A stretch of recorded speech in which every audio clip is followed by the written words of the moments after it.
following is a presentation of the OLSH Sports Network.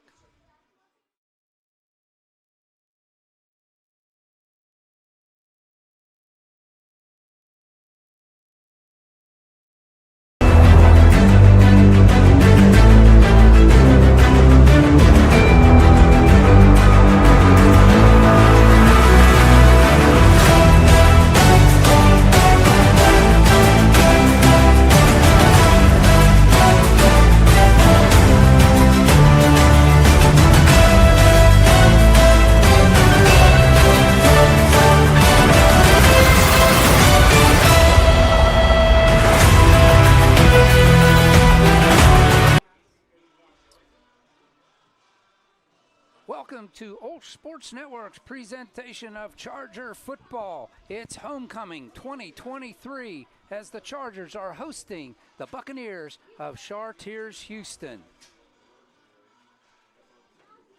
Good evening, everybody. I'm OLSH alongside Marty Armstrong here in the booth at Moon Tiger Stadium, Ripshire Field.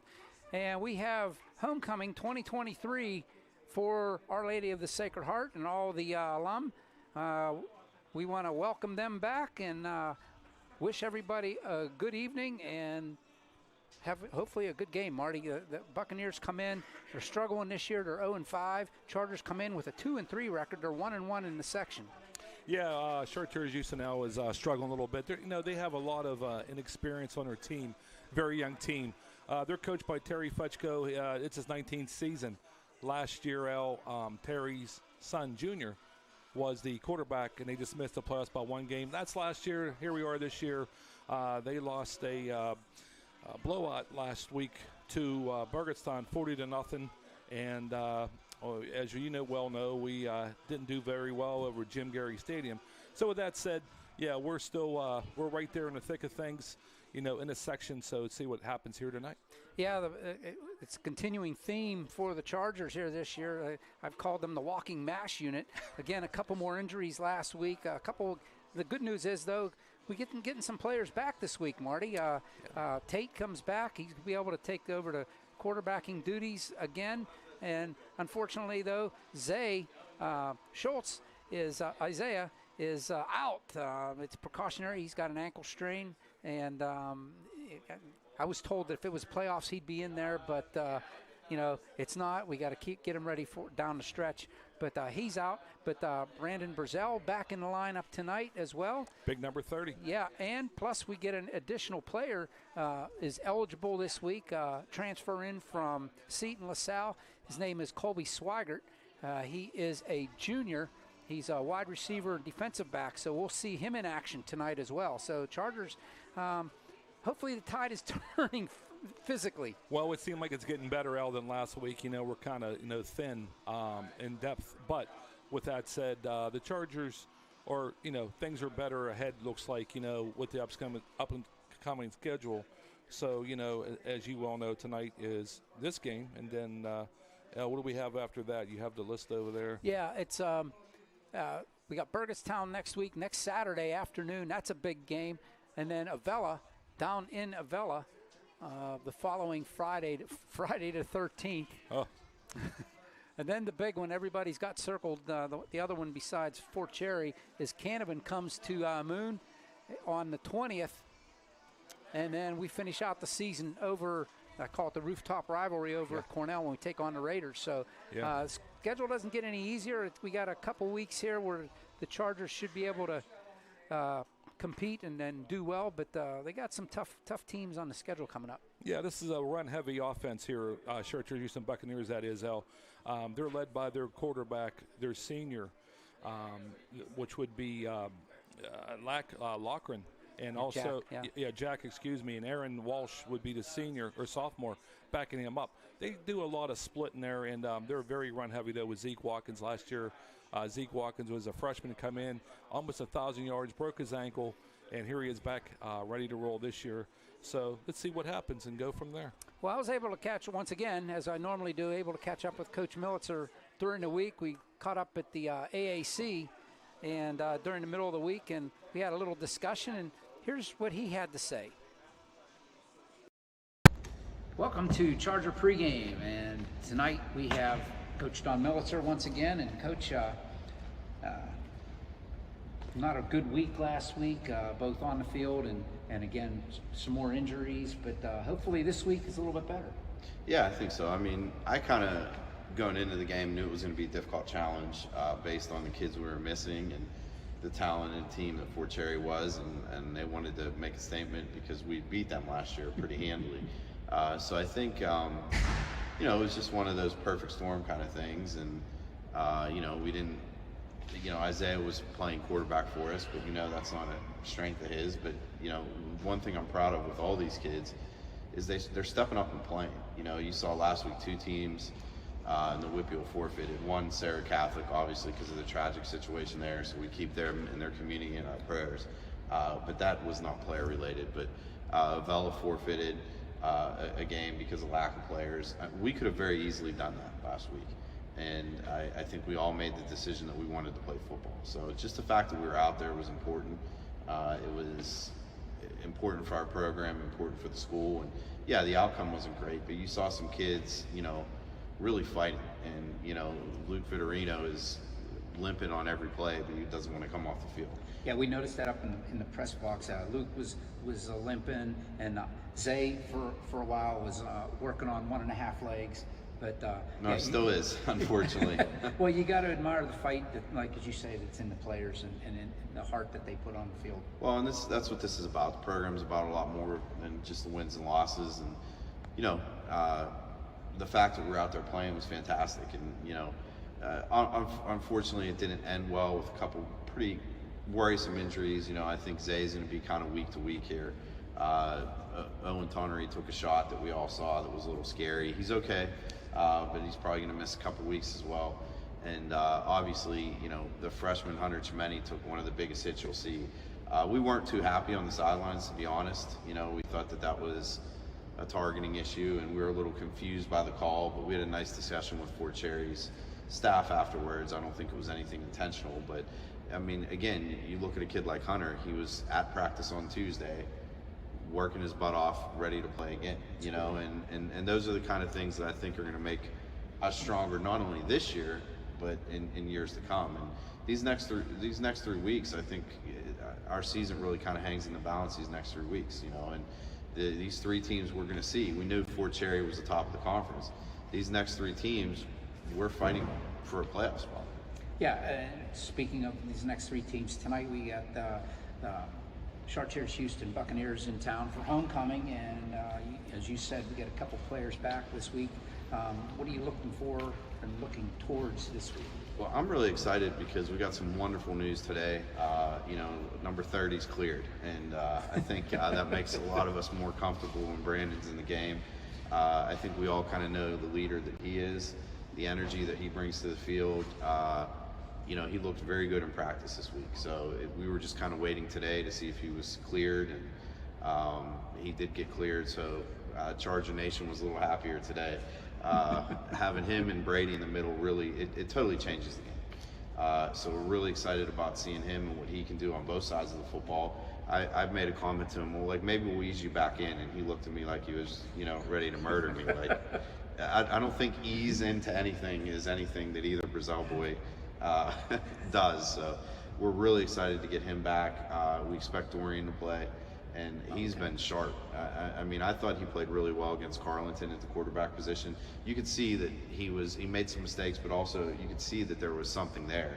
He made some really good throws, and this week he's taken a step even forward, in my opinion. I mean, he's been fantastic this week. So really looking forward to seeing him play. I don't know how much we're going to play him on defense, but he should be able to go at quarterback. So we're excited about that. And then we have a transfer that was just approved by the Whitfield in this week, Colby Zweigert, which we're really excited about him. He's going to start both ways for us. Really explosive, talented player.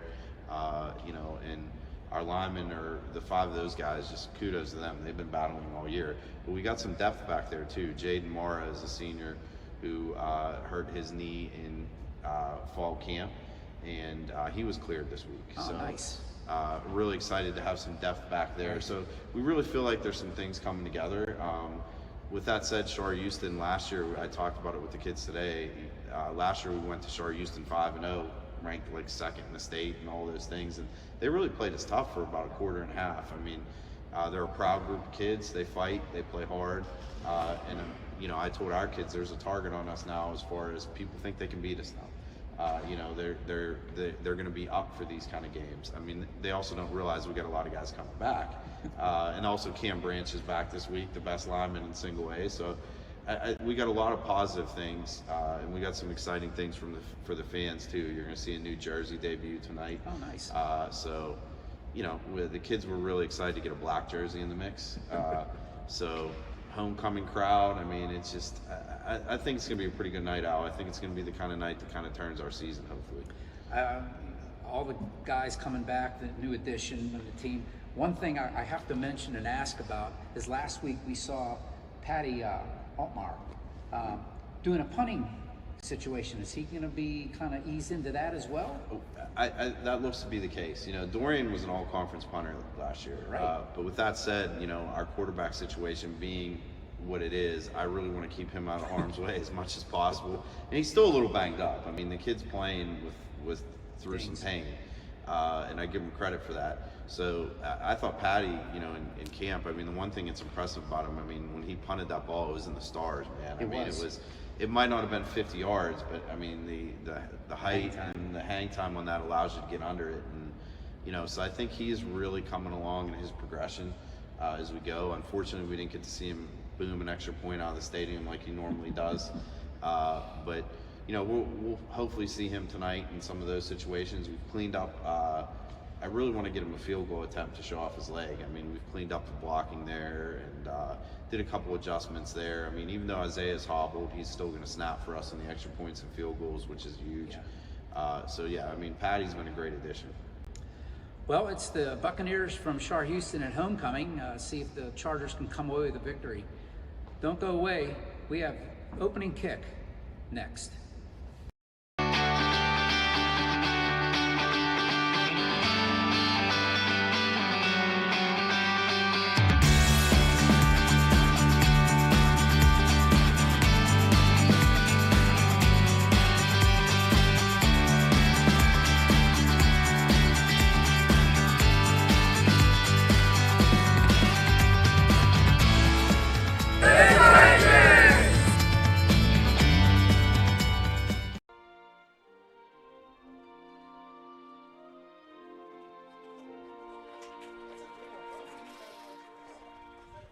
You heard the last of the national anthem,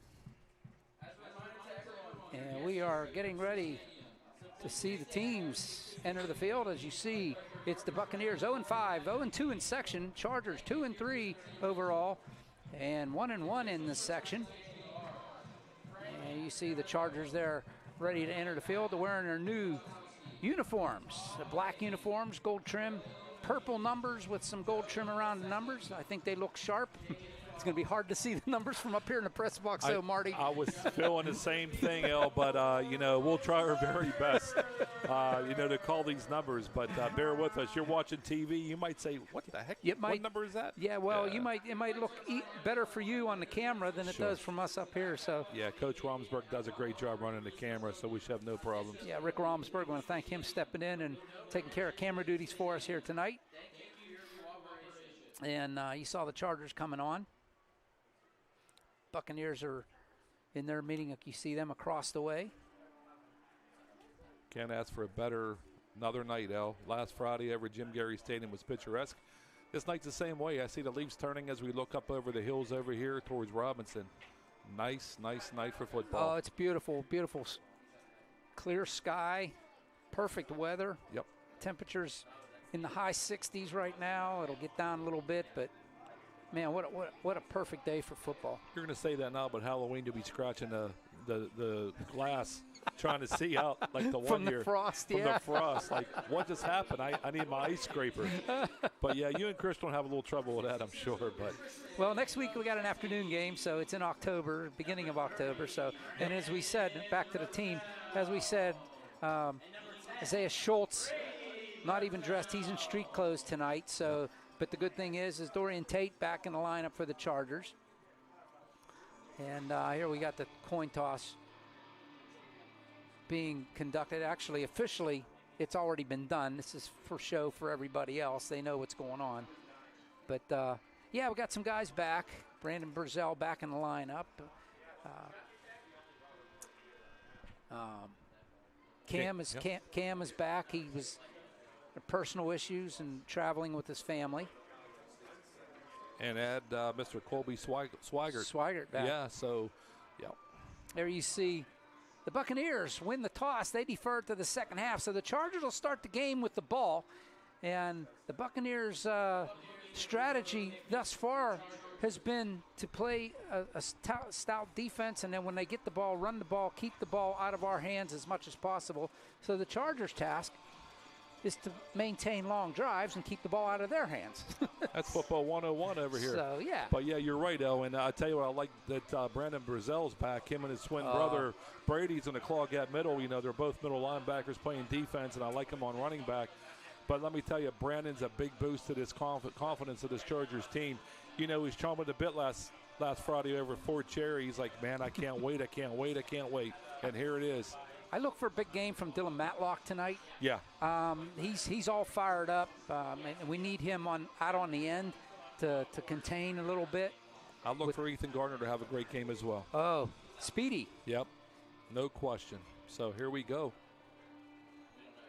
We do want to thank our sponsors. We'll run through them real quick here. But kicking off is Anthony Romano for Buccaneers.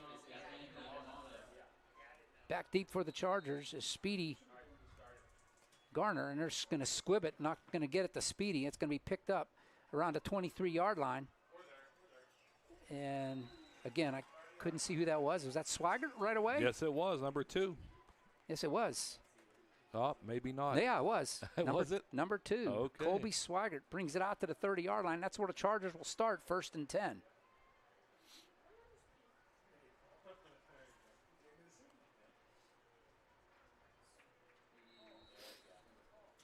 Again, it'd be nice to see Dorian Tate in the backfield taking the snaps back there.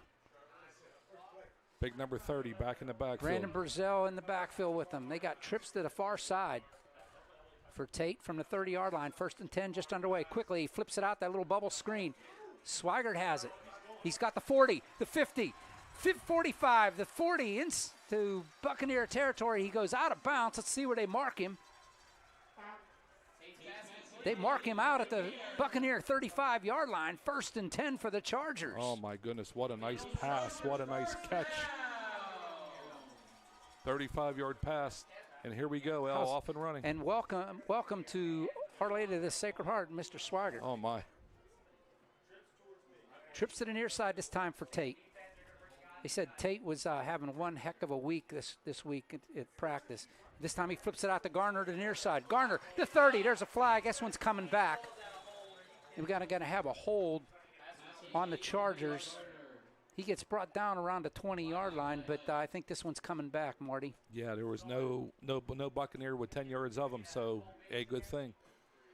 So right now, the Chargers look like they want to get in that end zone real quick. But, yeah, nice pass, two passes so far, but you're right, it's a holding call. So here we go. That'll move him back. Oh, there it is. So it'll be 1st and 15 for the Chargers from the 40-yard line.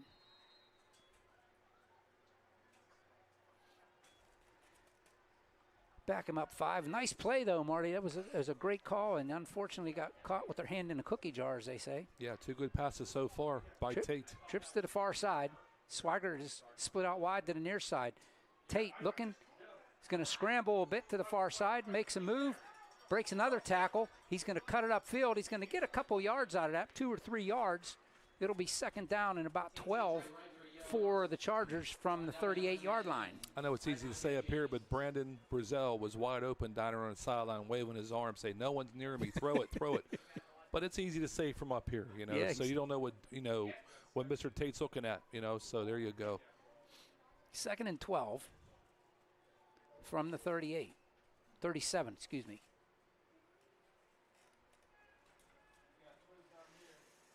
Two in the backfield with Tate. Twins to the near side. He's going to quick handoff up the middle. Big hole all the way up to the 30-yard line. Was that Brady Brazel? I believe it was. It Brandon. was It was Brandon. Brandon Brazel. And once again, he's just chomping at the bit, getting that ball. And I call him milk truck because he looks like a milk truck going right up the middle of that hole. He gets down to the 29. It'll be second down in about 4. Good leader on this team, Al. Both of the boys. Oh, yeah. Yeah, so. What a great bunch of players. Great and family. Kids, yeah. No question. Twins to the near side for the Chargers. Got 2 in the backfield with Tate. Third and 4. No, they got third. Is it third? Oh, this one's going to be intercepted. Floated one out. He's gone. It's going to be 6-0 as Aaron Walsh intercepts that and goes into the end zone. It's 6-0 Buccaneers. I see no hankies on the field. Tate floated that one out there, and Walsh read that one perfectly. Yeah, he sure did. 70-yard pickoff return to the house. And there it is. Just like that. Hey, mistakes happen. We'll make it back up. Wow, not what you wanted to see if you're in purple and gold. Aaron Walsh, the sophomore. Now the Buccaneers trying to tack on the 7th point. It'll be Walsh to hold.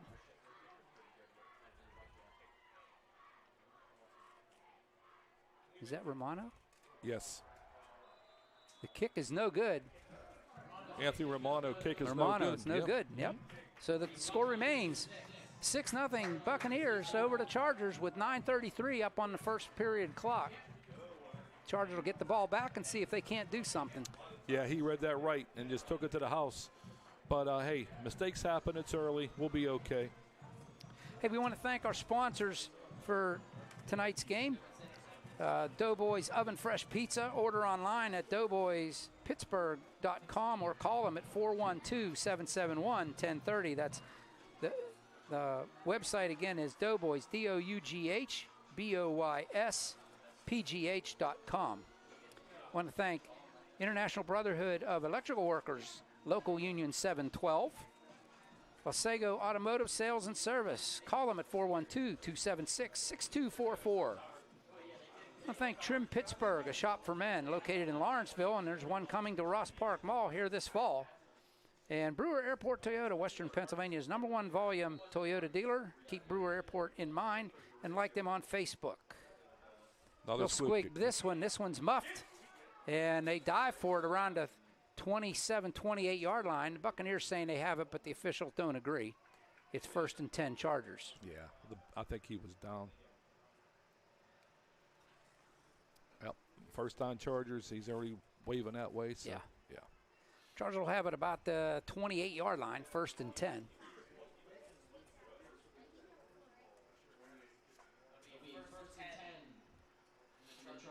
All right, so let's see what we can do here. Series number 2. Again, little miscue. The kid read it well. That's why he ran it back, but let's see what happens here, Al. Yeah, that's the danger of throwing that flat pass out on the flat. Little handoff here up inside. Chargers getting some running room. Good work in the line for the Chargers. Quick 4 yards. No, 5 yards for Brazel. Yeah, that was Brady this time. That was Brady. Yep, number 10, Brady. He gave him a spell. His knee's probably still a little tender. You don't want to run him to death the first game. But I know he's chomping at the bit. Up to the 33 for the Chargers. 2nd and 5. Approaching 9 minutes to go here in the first quarter. Just underway. 6-0 Buccaneers. Pick 6 for Aaron Walsh for Chartiers-Houston. Twins to either side as Brady Brazel is split out a little bit. Here comes Swigert. He takes the jet sweep, a little shovel pass. He cuts it upfield across the 35 to about the 37-yard line. Tell you what, Al, I'm going to like Mr. Swigert. He's doing a great job. He keeps his legs churning. He didn't give up, so I like his style so far. To the 37. 3rd and 1 for the Chargers. It's good to see Dorian. He's running out there with no limp, coming back and forth and getting those plays from the sideline. Yeah, I'm glad we're getting a little healthier as the weeks go. Twins to the near side. Spigert is the slot back. 2 in the backfield. Hands it off. This is Brandon Burzell. He gets hit, and he's going to be right at the line of scrimmage at the 37. Yeah, he didn't get it. No, it'll be 4th down and 1. Yeah, they're front heavy. Chartiers-Houston, big number 74, Trevor Popick. He's 275. He's a big guy. So, he's clogging that middle up, and I think somebody got a cramp. Can't see who it is. But these numbers. Yeah, I think number 52. Yes. Is that 52 or is that Cam? I couldn't. No, that's Cam. Is that really? I couldn't. Numbers are very hard to see. It's that wrist again. Oh, jeez. So, yeah, I see.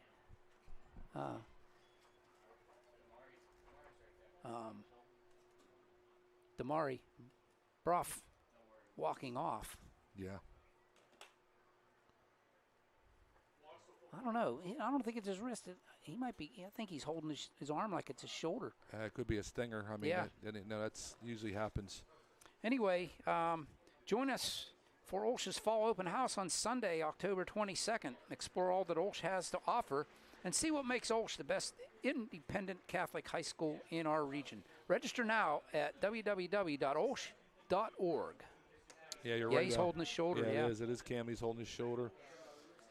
Hey, it's youth night here at Moon Stadium, so we want to give a special welcome to all the youth adults and their families in attendance tonight, and to those listening from home.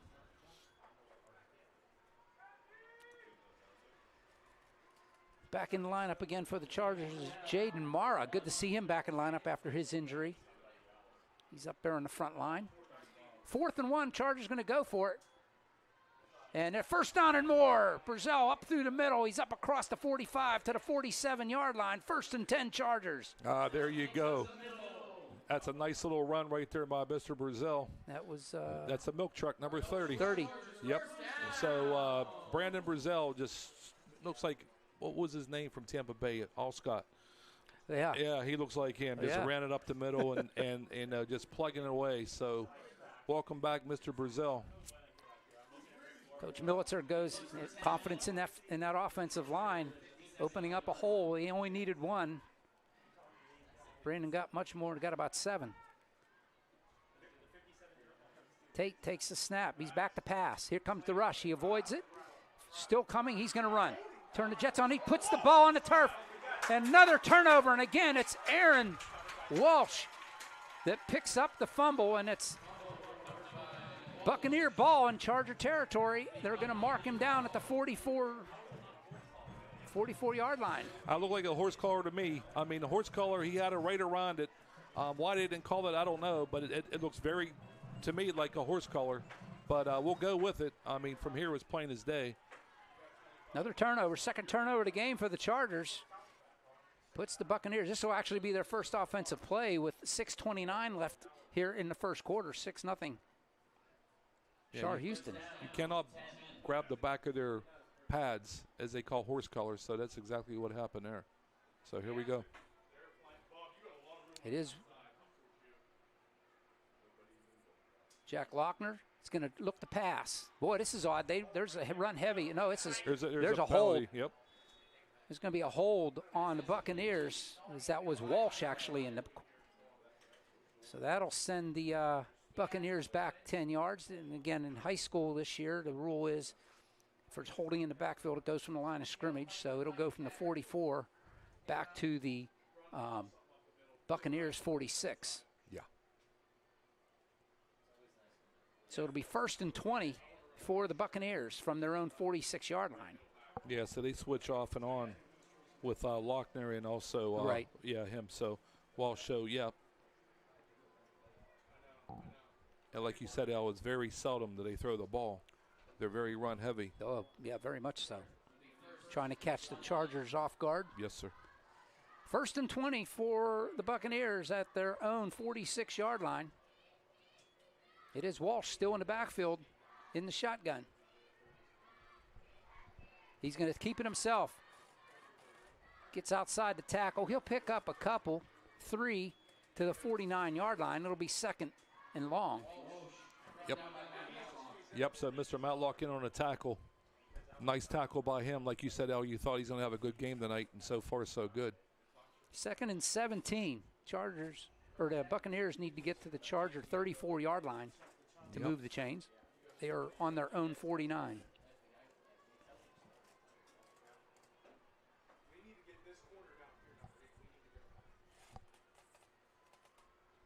Chargers showing blitz. Here they come. Run blitz. They flip it out to the far side.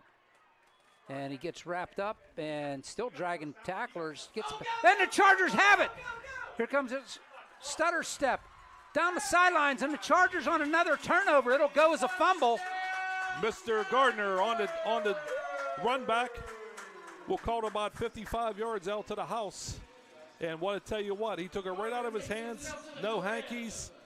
And here you go, 6-6. It's a classic Charger play where they gang tackle when the next guy in goes in and rips the ball out, and Garner caught it clean and went right down the sidelines, and the Chargers return the favor to the Buccaneers and score on the turnover. Wow. Just like that, 6-6. 5:21 here in the first quarter, and we are all knotted up. Patty Altmar in to attempt the extra point. I wanted to see who the long snapper was. Is that normally Zay? Altmaier boots this one almost back to the scoreboard. And just like that, the Chargers take the lead.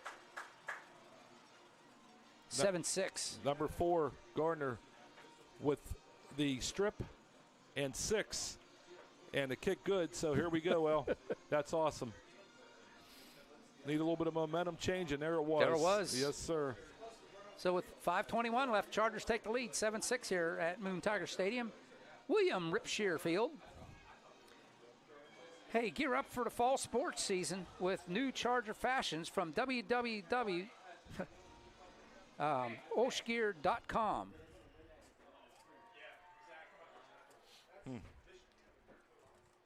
So it should give us a little bit of momentum right there with Speedy Gardner. And I tell you, Al, so far, I really do like what Brandon Brazel's doing. He's looking strong, and he looks good. Open up some passageways, so, keep it rolling. Well, I tell you, he got hurt, and the next game was the Clareton game, and we saw him there, and I'll tell you what, he was chomping at the bit to get in that game, so he's excited to be back in the lineup. I'll tell you that. For a couple weeks now, he's been he's like a penned up energy out there, so if I'm a Buccaneer, I'm staying away from number 30. Like a kid on Christmas vacation. Yeah. Is tomorrow Christmas? Yeah, okay, I'm going in. Yeah, he was talking to us all last week, and he just loves it. Patty Altmaier tees it up on the far hash mark. Short run up, and he's going to kick this one deep. It's going to go back to about the 13-yard line. And once again, it's Romano trying to get the corner. He gets up across the 25, and he's brought down there by a couple Chargers. And we're going to mark him at the 28-yard line, and that's where the Buccaneers will start 1st and 10. Yeah, Mr. Luke Vitorino right there on the tackle with a couple other guys. But, yeah, nice tackle, shoestring tackle to stop it. And you mentioned Luke's name. Good to see him back in the lineup. He was hobbling last week a little bit. Yeah, he was on a line over there playing tight end. Yeah. Yeah. Or and receiver. Rusher. Yeah, and rusher yeah. as well. Yep.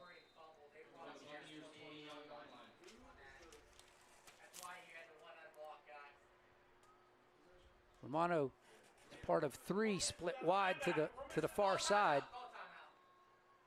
We didn't have enough Chargers guys on the calling field. timeout. Yeah, not enough guys on the field. We had 10 guys. I was counting. I'm like, wait a minute, I see 10, but.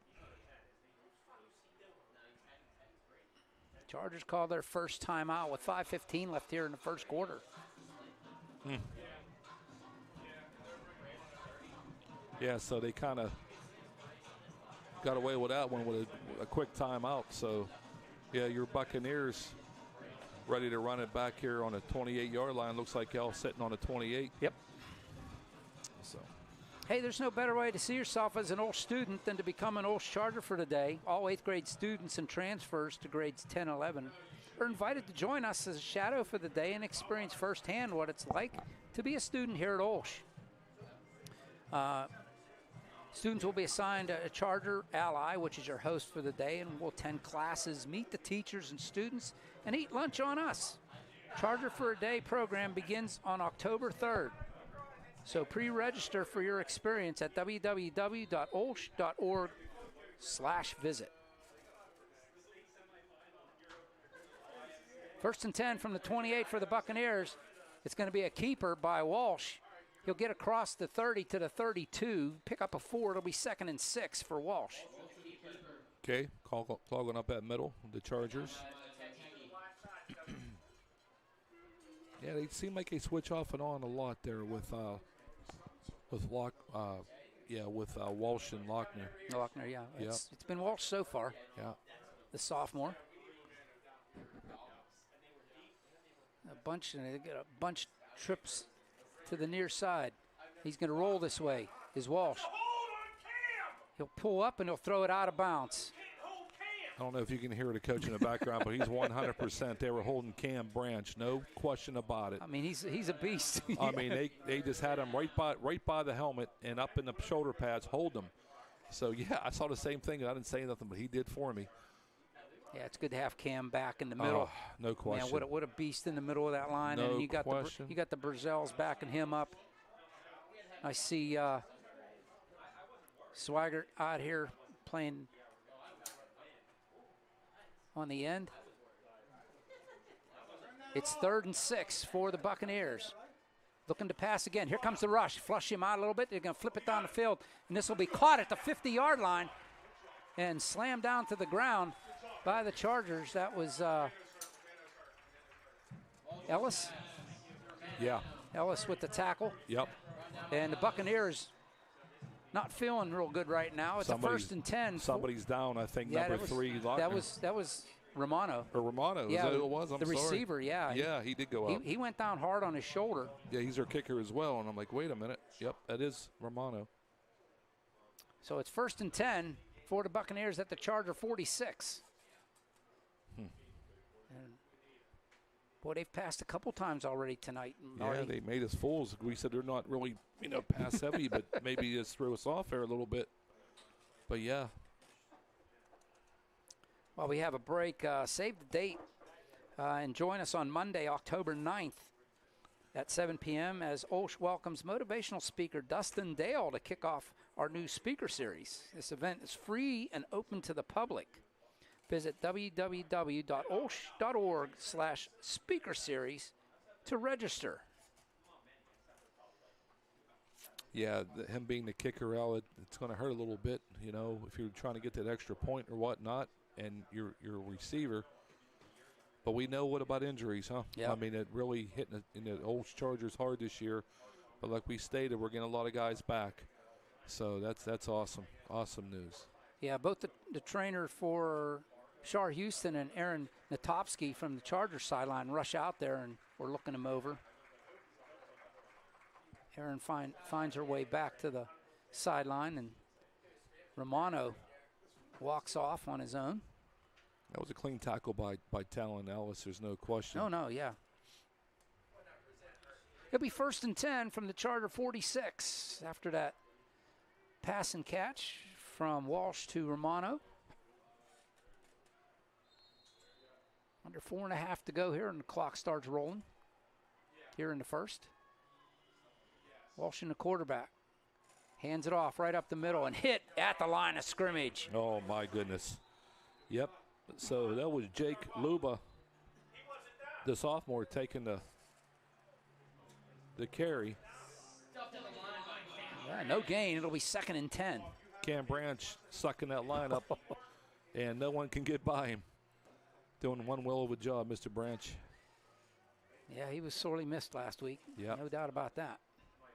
Glad to have him back. Glad to have Brandon back. Yeah. Glad Tate's able to come back. Glad to have Mr. Mara back on the line. 2nd and 10 from the 46. Walsh this time looking to pass it. Flips this one out over everybody's head. Yeah, that was intended for number 8, Keegan Cossack. Cossack, yep. It'll be 3rd and 10 from the 46. This is what you want to do with the Buccaneers. Force them into a 3rd and long. Uncomfortable passing the ball. I'm just wondering if number 17, Zeke Watkins, is hurt. I heard so much about him, like their star running back. I haven't seen him yet. Yeah. It's been Luba carrying the ball for him. Yeah, Luba 45. Flipping it out to the near side. This one is going to be caught up around the 40-yard line. Tackled immediately. Was that Swigert again? No, that was. Yeah. No, it's Chimetti. Chimetti on a tackle with Landon Stremmel for the catch for the Buccaneers. It'll be 4th and 4, and figure the Buccaneers to go for here. And that's significant for the freshman, Hunter Chimetti, because he took a hit last week that was phenomenal, and he's coming back. He just got the wind knocked out of him. So hard to read these numbers, guys. We're trying. 4th and 4 from the 40-yard line. Luba, no, it's a keeper by Walsh. He's got the first down. Yes, he does. Up across the 40 to about the 39. They mark him out. 1st and 10. Good run there by Aaron Walsh. This kid's for real. Yeah, he is. No question. He took it to the right side over here, near side. First down. He faked me out. I was watching Luba up the middle. Yeah, I thought he's going to pitch it to him as well, Al. But he did not. 1st and 10 from the Charger 34-yard line, excuse me. So I can't believe how much they're passing. I thought, well, maybe 4 or 5 passes throughout the game. They're pass heavy today. Maybe they see who's up on the line and they're going like, here's Walsh rolling to the far side. You're going to flip it out again, and this one is going to be intercepted. It is. Chargers. There's a flag against the Buccaneers, wasn't it? I don't know, but it looks like. Look, he come flying over and hit somebody. That's Talon Ellis with the interception over there. Let's see what the flag's on. That looked like an interception to me, but they called it incomplete. Ooh. I mean, the referee, signaled, hey, he caught it right here. Well, they got the first down marker up there for the Chargers. But let's see what's going on.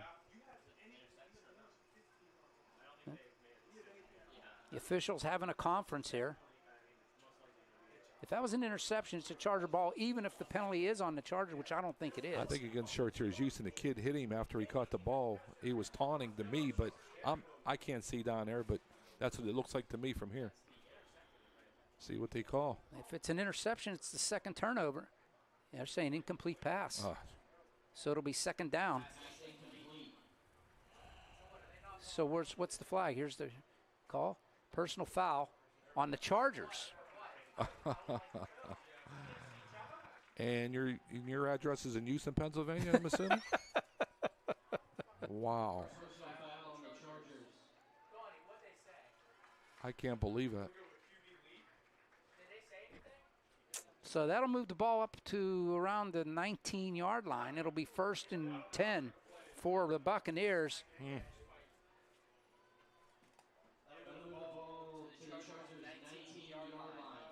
Yeah, so they made a nice little gain out of that mess. Yeah. Again, this has been the bugaboo for the Chargers. They make a stop, and the penalties are getting them into trouble. Walsh has Luba in the backfield. He's back to pass again. He's getting flushed out. He rolls to the near side. And looking around, nowhere to go. He's going to run it up the field. He's got some open field. Nice tackle there by Matlock. Matlock, it looked like. No, it looked like Gardner got him on the foot. Okay. I just saw Matlock put his hand up like he got him, but it must be a shoestring tackle by Mr. Gardner. Yeah. Pickup of 1 by Walsh. It'll be 2nd down and 9 from the 18.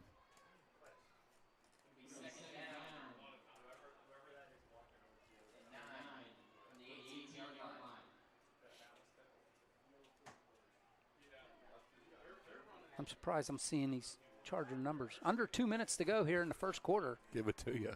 Walsh, quick pass out.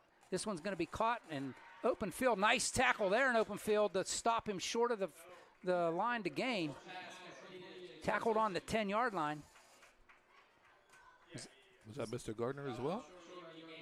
I think that was Ellis out there with the tackle. I can't. Honestly, I cannot see that out there on that corner. So it'll be 3rd down and 1 from the 10-yard line. I look for Luba or Walsh to run this.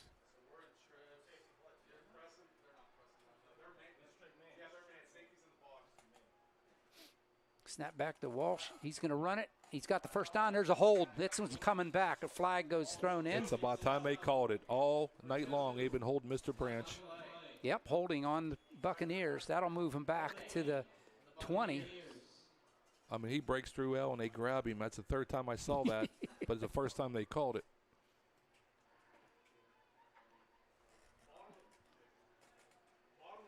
Move it back to the 20-yard line. It'll be third down and 11.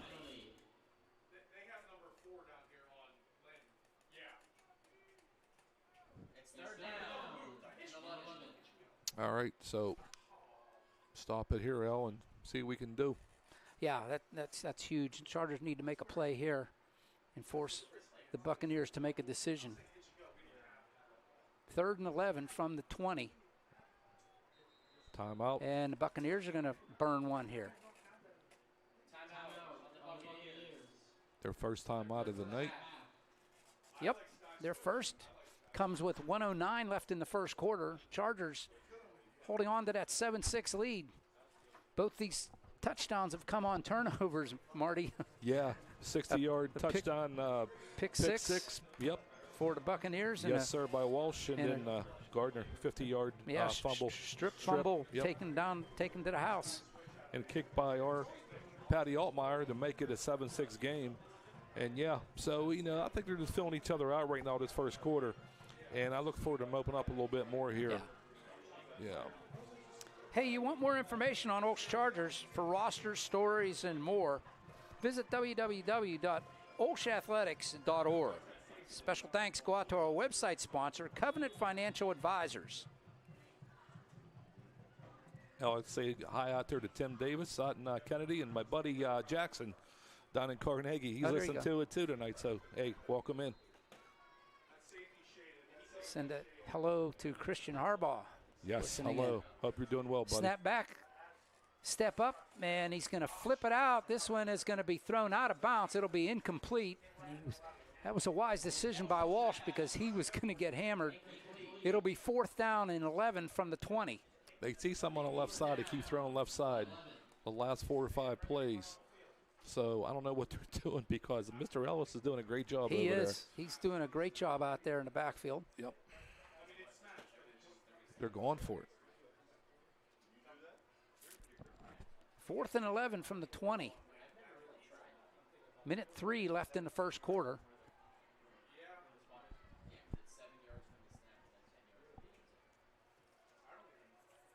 Walsh still a quarterback. He'll send 3 to the near side. 1 in the backfield with him. He's going to roll to the near side, looking for somebody to throw. He'll flip it out. It'll be caught at the 10 and tackle. The ball's on the turf. We got the ball back. Mr. Gardner made it strip out. They haven't said anything yet. Oh, he was in. He was in. And it's going to be Charger ball. Well, it was fourth down anyway. I was going to say it's better off if he had it back there anyway, but we'll take it. So No, his turnover on downs. He got tackled at the 10-yard line. Okay. So I forgot it was fourth down. Yep, so did I, so I just looked at it. Chargers take over at the 10-yard line. What a stand there by the defensive set for the Chargers. Now they just got to control the ball for a while and take it down the field. No mistakes. 50 seconds left in the first quarter. Now the officials have some issues. Oh, they're marking it at the 11. So first and 10 for the Chargers. Okay, it's 11-yard line.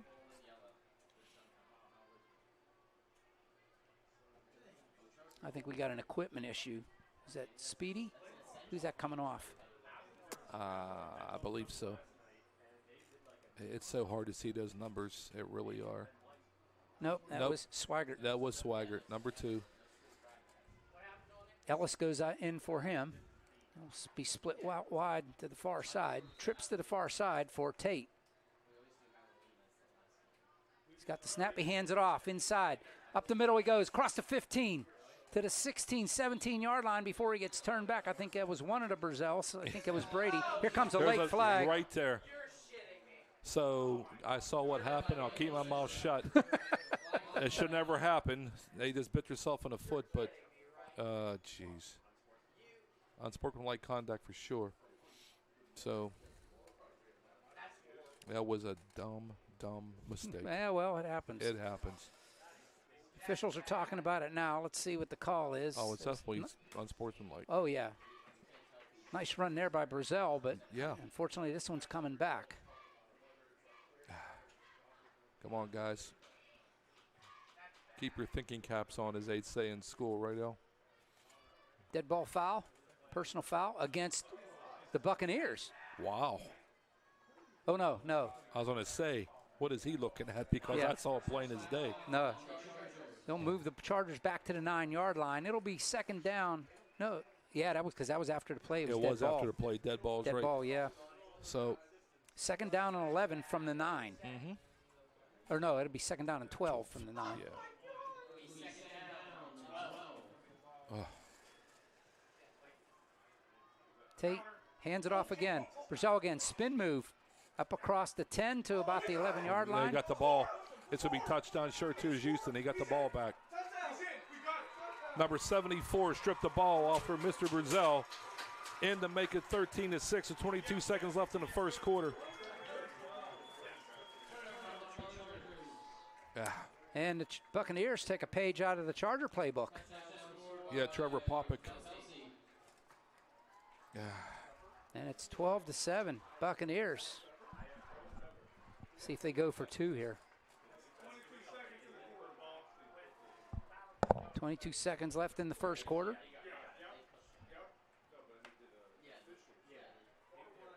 Yeah, he took it right off his hands, though. You're right out of the playbook. Yeah. Is right. No, yeah. So looks like the Buccaneers are going to line up and try to go for 2 and get that missed extra point back.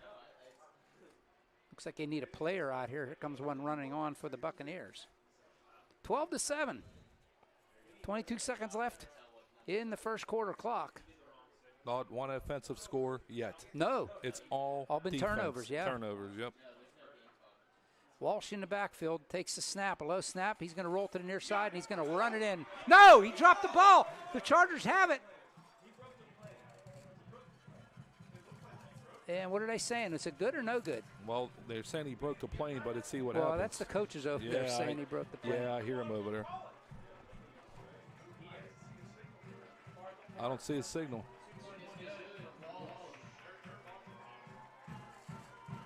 I still haven't seen a signal. I don't think they know.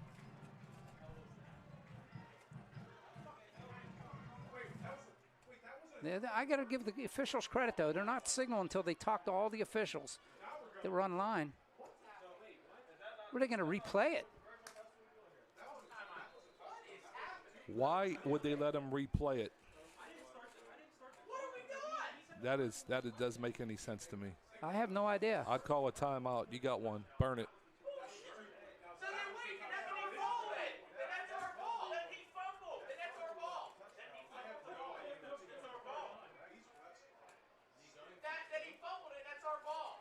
Wow, the coaching staff on the Charger side, they're replaying this. I'd call a timeout, too. You got one to burn. Burn it.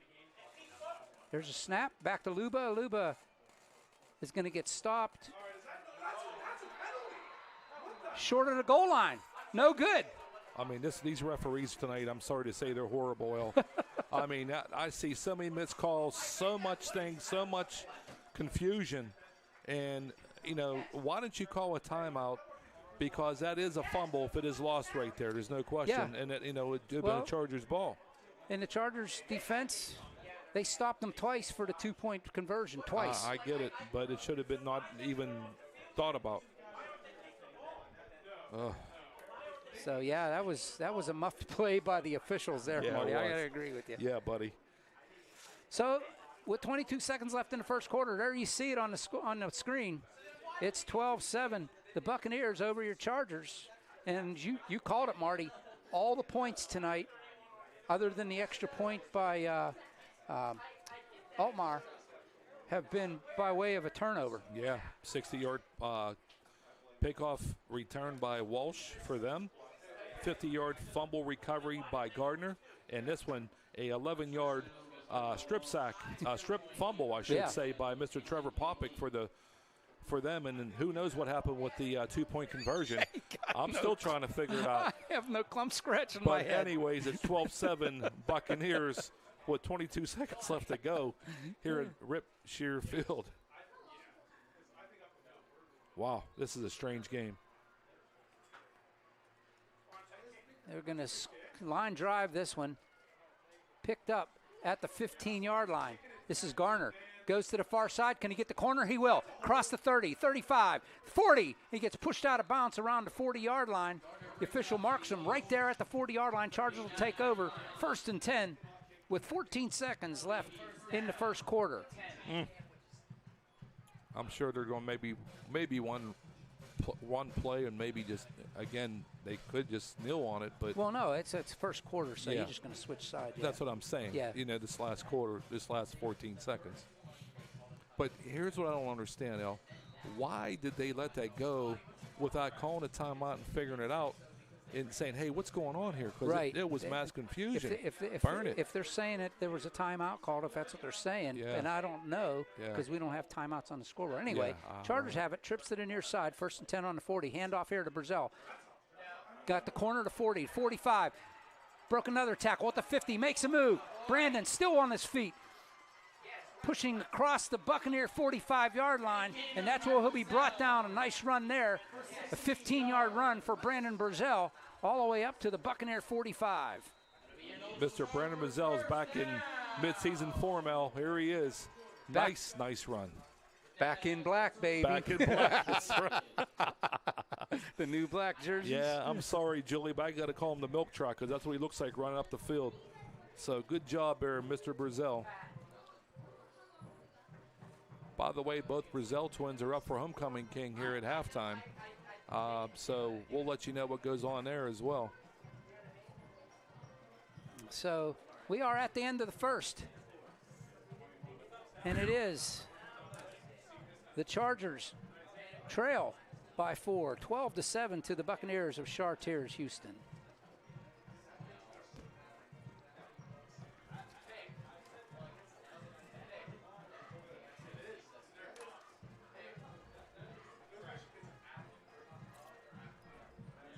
Hey, second annual OLSH Trivia Night last weekend was a great success. Thanks for all that attended, raising over $8,000 for the OLSH Athletics and providing a fun night for parents, coaches, faculty, staff, alumni, and other friends of the school. Thank you to everyone who supported the event. That was a great turnout, by the way.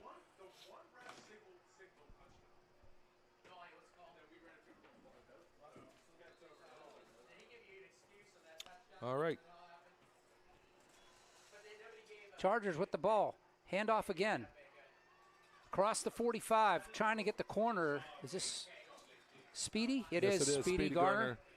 Gets tripped up and out of bounds. They're saying inbounds at the 39-yard line. Pickup of 6. 2nd and 4 for the Chargers at the Buccaneer 39-yard line. Tackle by number 1, junior Nathan Brzezinski. You can see them shirts plain as day. Yeah, that's sweet. Yeah. 2nd and 4, there's a penalty flag. I'm sure it's got to be something up, maybe sideline warning, I'll bet, it could on be. The Buccaneers. Yep, sideline warning. You called it. On the Buccaneers. So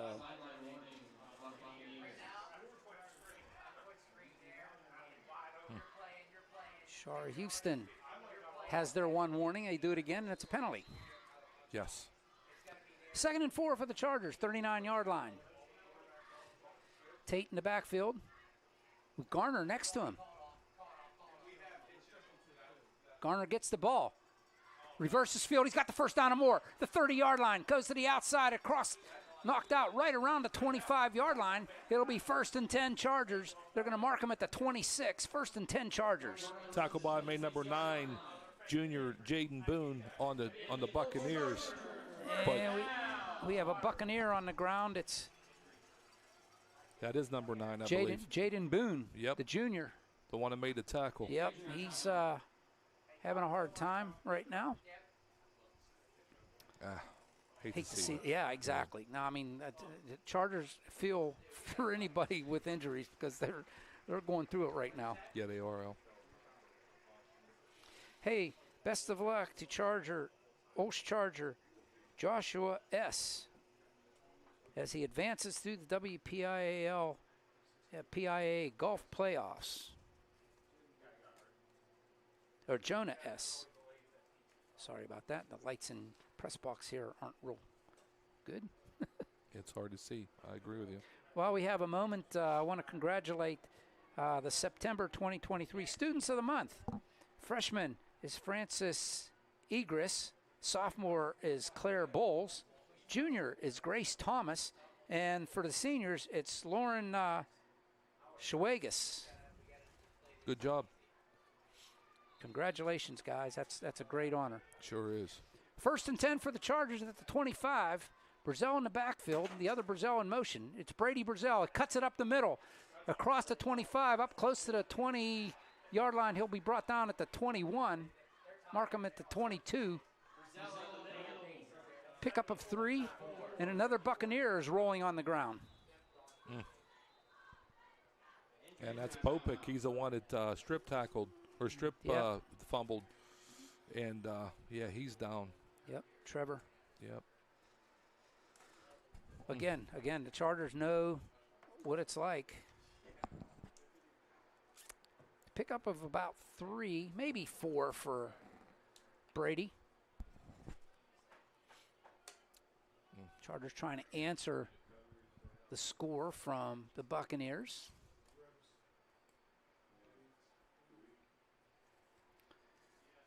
So another good game going on here this Saturday evening across town. Yeah, no question. The Rangers, of Fort Cherry, who the Chargers just playing against the Crusaders of Bishop Canevin. So that's, boy, if I could only be a fly on the wall on that press box to watch that one. Well, how would you like to be Canevin the next 3 games, I should say? Fort Cherry, you got Cornell and OLSH. Boom, boom, boom. Boom, boom, boom, back to back to back. So that's a rough go. But, yeah, that should be a good one over in Dormont. Over there. Yeah. Mm-hmm.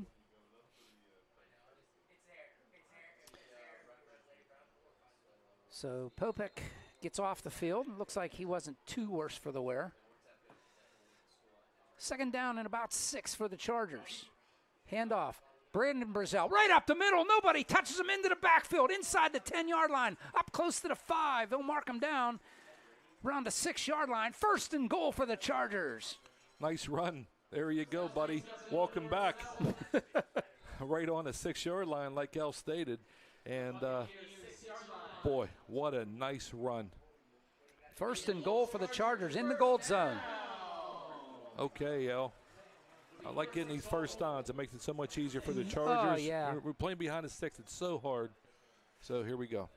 And the Chargers taking a page out of the Buccaneers playbook, keeping it on the ground, moving the ball. Yeah. Tate, high snap, he bobbles it, picks it up, and he gets hit in the backfield. He's going to be swarmed under at the 14-yard line. A loss all the way back to the 14. It'll be 2nd down or 3rd down. Yeah, went over his head, and right there stood number 45, Jake Luba. He's their linebacker. He read it perfectly, so, yeah.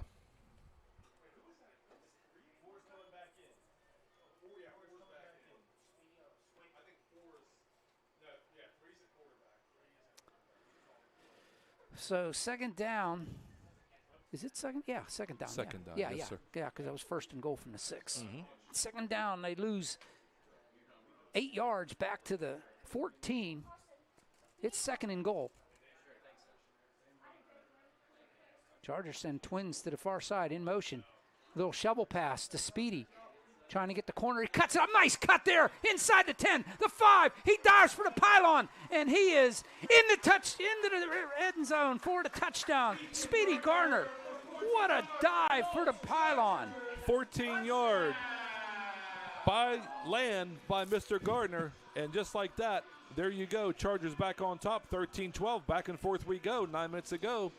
Great cut by Speedy as he got to the line of scrimmage to cut it inside. The end rusher trying to keep him inside, and Speedy just cut inside him and did what his name says. He speeded right to the pylon. Good call, El. That's correct.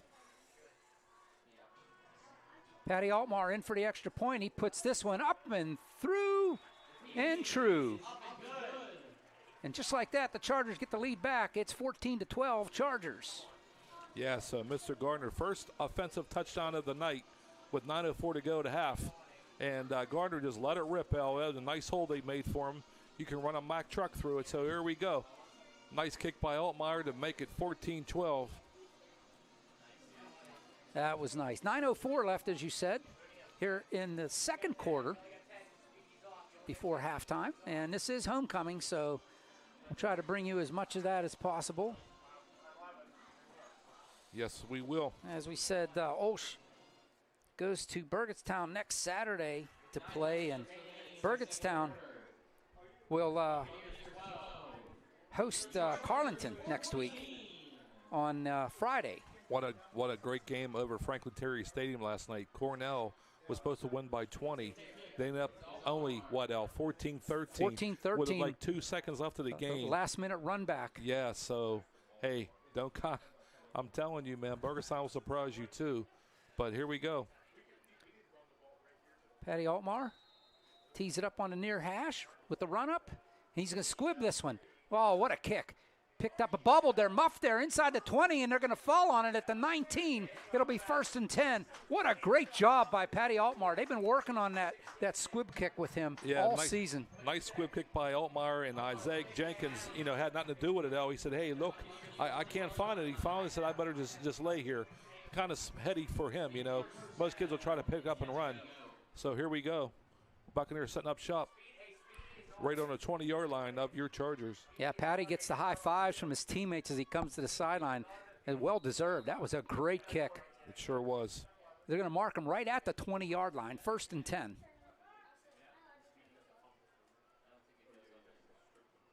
Walsh in the backfield has Luba next to him in the shotgun. Hands it off to, no, he keeps it. Trying to get to the outside. Chargers, he gets away into the sideline. He's got the first down, and he scampers out of bounds around the 31-yard line. 1st and 10 for the Buccaneers on an 11-yard run. Yep, 11-yard run is right, Al, and he kept it. He fooled me, too. I thought he was going to hand it off. I thought Luba had it. Yeah, so did I. Brandon Burzell is wanting something from the coaching staff here. I was talking to Dawn, and he saw the interview pregame if you tuned in time, and he was real high. He said they were I can't remember if it was on the interview or off the interview, but here's the play. Get back to that. Snap, and Walsh, no gain. He gets hit right at the line of scrimmage. It'll be 2nd and 10 from the 31. But he was saying he was real happy with practice this week. The kids were into it. They were practicing hard, and he had some high hopes for this game. So yeah, and that was a nice little tackle right there by number 2, Colby Swaggart. I'm glad to see him out there, Al. That's going to be a big boost for the Chargers. He's doing a great job so far.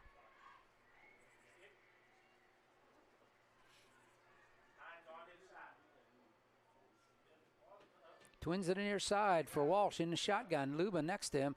Bobbled the snap. He rolls to the far side. Chargers trying to contain. He's going to flip it out of bounds into his bench. I'm sure there's a receiver in there somewhere, but he's ineligible.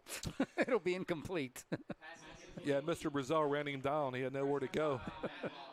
So, yeah, he ran him out of bounds. Again, Tonery not in the lineup tonight. He's in street clothes. He's got bruised ribs. It'll be 3rd and 10 for Chartiers-Houston at their own 31-yard line.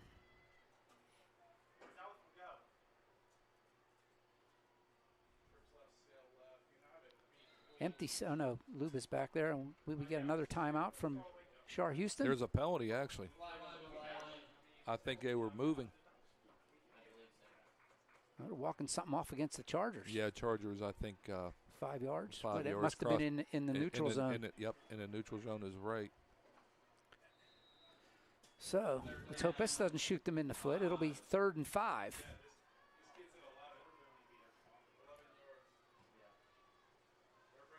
Here comes the rush. Walsh spreading out. There's a hold there. No call. They flip it out. And that was, wow.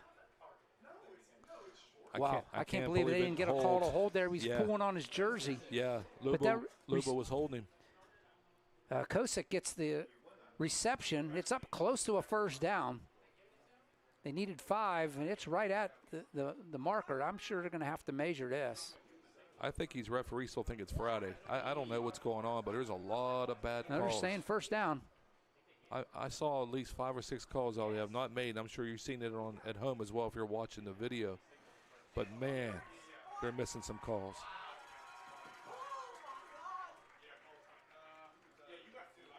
So, 1st and 10 for the Buccaneers at their own 41-yard line. They needed 5, got 5. They get away with a hold, and they get the first down. That's the way to take advantage of the non-call. Yeah, we're here at Moon Tiger Stadium, not over Buccaneer Stadium. I can't figure that one out. But I'm just being truthful. You can see it at home if you're watching. I mean, no, he pulled a jersey. I saw a jersey pull. Yeah, right. 1st and 10 from the 41. Walsh is going to sprint to the far side. He's being chased down. Can they catch him? No. Gets the corner and brought down right at the line of scrimmage. Was that Garner? Yeah, Garner. I think it was. It was Gardner. Number 4. Yep, Walsh took off running and right there got him. Garner with the tackle. No gain, 2nd and 10 from the 41. 7 minutes exactly left in the first half. Chargers with a 2-point lead. Chargers the only team to score offensively tonight. Yeah, that's right. 100% right. That's Gardner with a 11-yard or 14-yard run. And everything else has been defensive interception or strip fumbles. Strip fumbles, right. What a crazy Twins game. to the near side. Luba in the backfield with Walsh. Walsh back to pass. Looking. Gets flushed out. He's going to roll, and he's going to scamper up and out of bounds. He'll pick up about 2 or 3 as he gets out of bounds. It'll be 3rd down. Yep, 3rd down and 8. And picks up 2. Yep. So let me tell you, they're really containing over there, Al. They're doing a great job. Yeah, they are.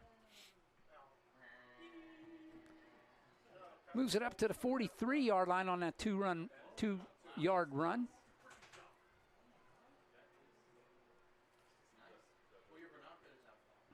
And let's see what they come up with. I see the moon starting to rise up over Moon High School. 3rd and 8. And the Chargers jumped. And let's see, was he drawn off, though? I don't think so. No, they're pointing at the Chargers. They're pointing at the Chargers. Yep.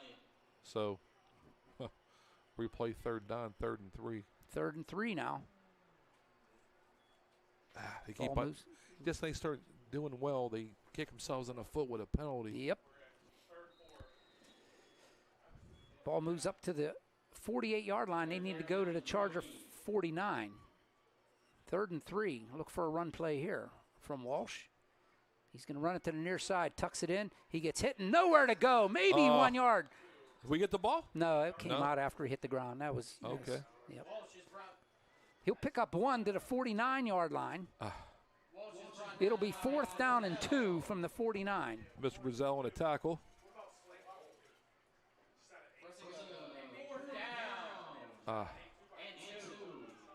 Yeah, nice containment there by Mr. Brazil. Oh, they hit him in the backfield. You give Walsh credit to pick up 1. Yeah. Look how fast that moon come up over there. Oh, it did, man. It's up like already. 2 seconds ago. Wish we had the camera. Had a radio to the cameraman and say, sure, it's awesome. Yeah, they showed enough on the Pirate game last night. Did you watch Pirate game last night? I watched some of it. I was flipping between that and the football game. They showed the moon all night last night. They might as well have, because the Pirates didn't really do well last night. Fourth and 2. Timeout. And Chartiers-Houston takes their second timeout.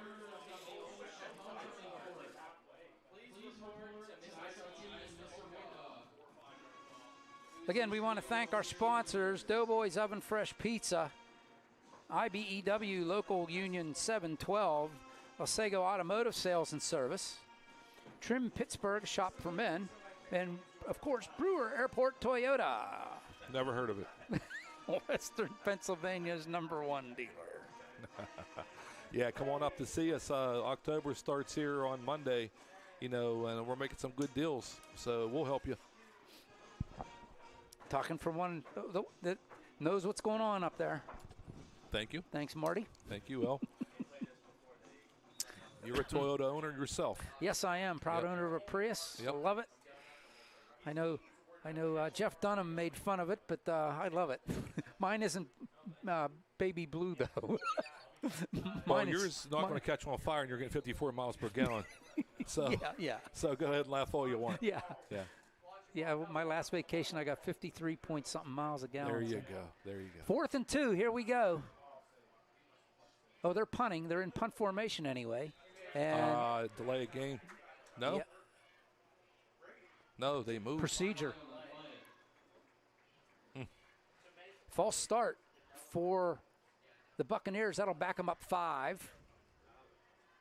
Garner will be back for the Chargers for this. No, that's Tate back there. Mm-hmm. So he truly is better, healthy. Yes, he is. Bubble snap and punts it high and short, and this one's going to go out of bounds at the Charger 40-yard line.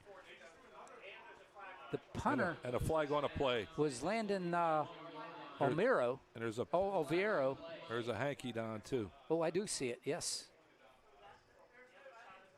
So how are we going to get screwed on this play? That's been going on all night. Let's find out. The ball is marked right now at the Charger 41-yard line. The officials are conferring. They're pointing toward us. I hope it's not the case, but they'll find something. Well, the flag was at the Buccaneer 49-yard line.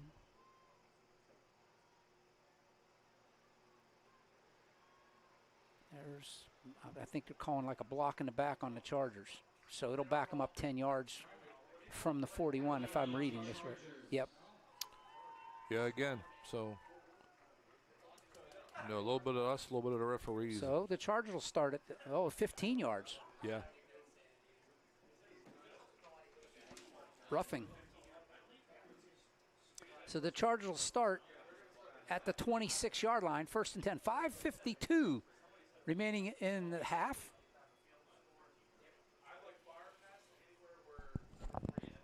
Yeah, I didn't see I that. didn't see it. I didn't either, I'll be honest with you. I can't comment on it. I can't either. I didn't see it. So Twins to the near side. Swigert and Garner split out wide to the near side. Handoff to Brazell. And they'll hit him at the line of scrimmage, no gain. maybe pick up of a half of a yard, but that was Brandon Brazell. Yeah.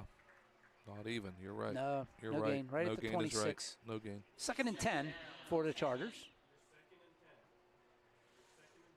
So I see Popik's back in. That's good news for the Buccaneers. I don't see anybody get hurt. Right. I Right. don't care who you are. So he's back in. He's a big drink of water. Oh, he is. Oh. I was just going to say, boy, that's some. I don't want to pay his grocery bill. Trips to the near side for the Chargers. Tate coming this way. Flips it out. In and out of the hands of Garner. He had some open grass in front of, turf in front of him. I think he heard footsteps. There's no question because he turned to look upfield and dropped the ball. He had it at the 34-yard line and dropped it. It'll be 3rd and 10. He had 10 yards of nothing but space in front of him if he caught that. I agree with you. 3rd and 10 from the 26. Drop pass stops the clock with 5:03 left here in the second quarter. Both teams, oh no, Chartiers-Houston has 1 timeout left. Tate rolling to the near side. Here comes pressure from the backside. He flips it down the field. In, and a little bit too tall for Garner. That'll be incomplete. It'll be 4th down. Let's see who comes in to punt.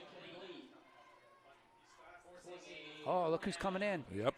You called it, Al. You told me beginning of the afternoon here. Well, it's we talked about it. I can't remember if it was on the interview or not, but Patty Altmar in to punt. And, boy, last week he got a couple that were. Oh, Ray Guy hang time. Oh, big time. I mean, over at Fort Cherry, he put one skied. He's not going to kick at 50 yards, but he's going to kick at 50 yards up. Yes, he will. He'll stand about his 12-yard line, 13. Gets a snap. And this one not as high, but he's getting this one out there. It's going to bounce and muffed, and the Chargers may have it. We'll see. It's going to be close. The Chargers saying they got it. And they do. And that's Mr. Brazil. Mr. Brazil gets down there and jumps on the ball at the Buccaneer 42-yard line. 1st and 10 Chargers. Altmar gets it up there. It bounces in front of Romano, and it's muffed. Or no, that wasn't Romano. That was Brzezinski. And that's the other brother, Brady Brazil, on Johnny on a spot. And there you go. Have a day there, Brazil's. 42-yard line, 1st and 10 for the Chargers. New set of downs, and here we go in Chartiers-Houston territory.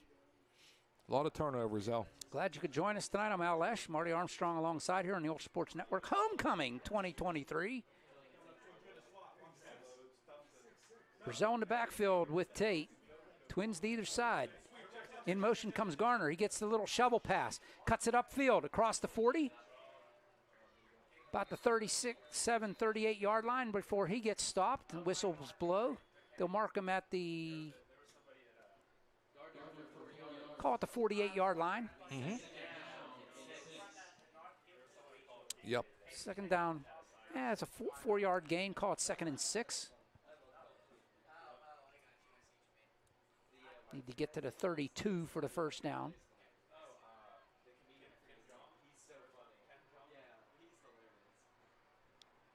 Clock running. Approaching 4 minutes to go here in the half. And boy, that's a pretty, almost a harvest moon. Yeah, it really is. And Neil Young's nowhere to be found. Bingo, I love it. All right. Timeout, Chargers. That'll be their 2nd timeout. Yeah, you just wonder, Al, when they're going to start going to number 2 over there, Swaggart. He looked like he was open that last play when they ran the ball, like there's nobody around him, but we'll see what happens.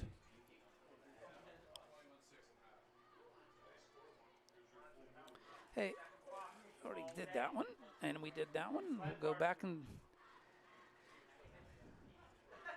Hey, join us for the Fall Open House on Sunday, October 22nd. Explore all that OLSH has to offer and see what makes OLSH the best independent Catholic high school in our region. Register now at www.olsh.org.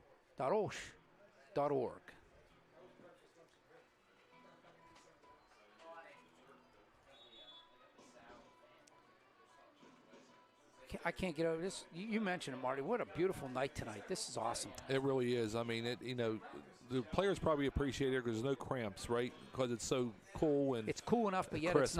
It's not hot. Right. 2nd and 4 from the 42.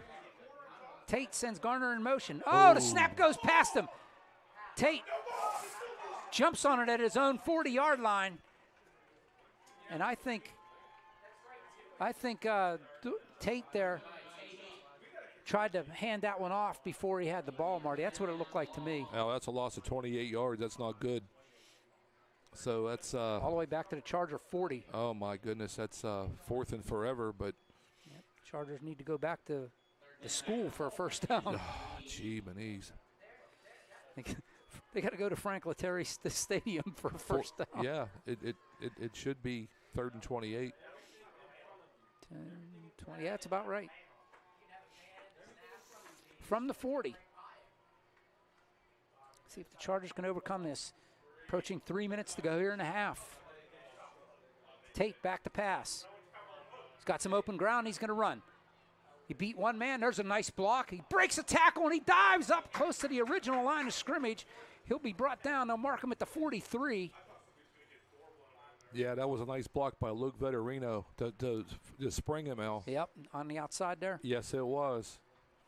It'll be 4th and 11 from the 43-yard line. Nice job there by Tate. Boy, you can see he's healthy again. Yeah, he is. He's running the ball well. 2:35 and a churning clock to half. Here you can see Chargers with both teams with one timeout left here in the half, so there's still some time.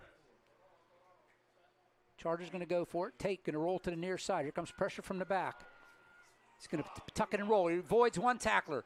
He's up across. He's got the first down at the 30-yard line. 1st and 10 for the Chargers. Tate with an 12-yard scamper up to the 30-yard line. What a job by Dorian Tate. Man, he's making something out of nothing right there, Al. I thought, they're going to catch him. And he just looked like lackluster running. And all of a sudden, he put on the burners, and there he was, first down. Your Chargers. Chargers with a hurry-up offense. Waiting for Garner to get into his position. Under 2 minutes to go. Tate gets the snap, hands it off. Oh, crossbuck action. And this was Brazell. Number 10, Brady Brazell. He's up about the 17, 18-yard line. They'll mark him at the 19. 2nd down and 4 on the 6-yard run. Yeah, they're going to just run it down her throat now to the end here. Approaching a minute and a half to go here. Chargers do have that one timeout in their pocket. Twins to the far side. Full house backfield for Tate. Hands it off to Brazell. He's up the middle. Crashing across the 20. He's got the first down. Now on the 19-yard line, 1st and 10 for the Chargers in the gold zone. That time it was Brandon Brazell, the other brother, the milk truck. And right there, they got the first down. Yes, they did. I'm just wondering now when Tate's going to take off with this ball. I'm just waiting on it. This might be it. 1st and 10 from the 19. A minute to go in the half. Hand off. This is Brandon Brazell. He's up close to the 15. Now you got to call your timeout here, I think. Yeah, I would use it here. They're going to mark him at the 17. Pickup of 2. 3.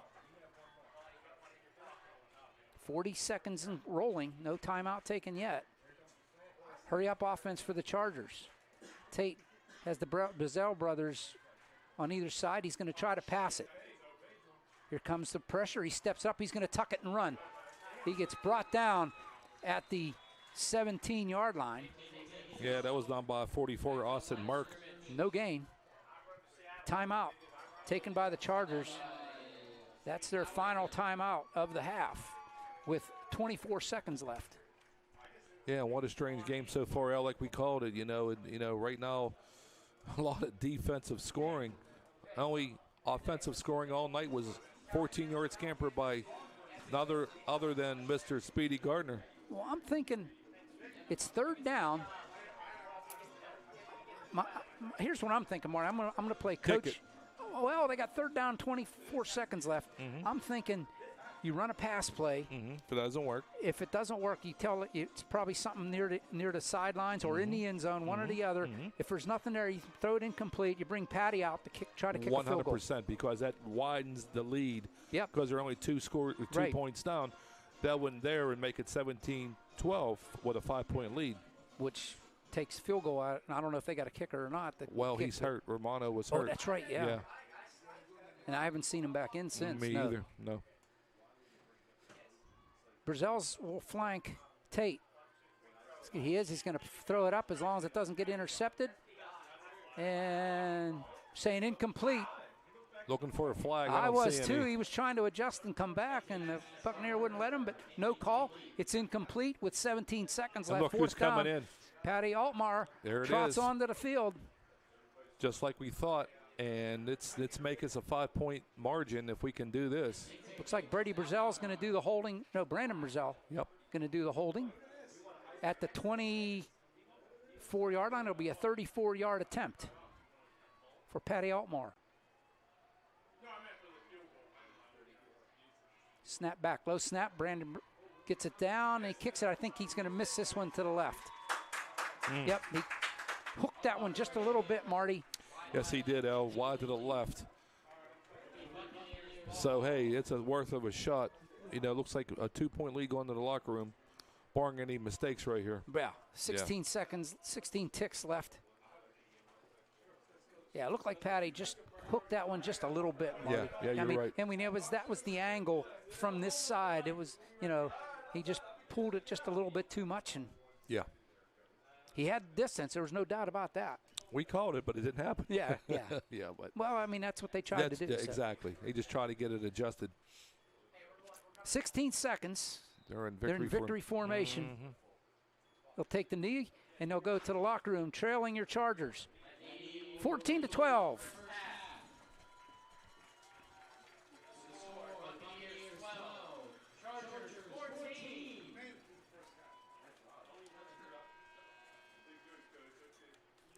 And it's halftime. Chargers 14. The Buccaneers of Chartiers-Houston 12. And, boy, it's not exactly the game I was expecting, but it's an exciting one. It really is. It's a little bit different than I thought as well. I thought there'd be a lot of offense on our side.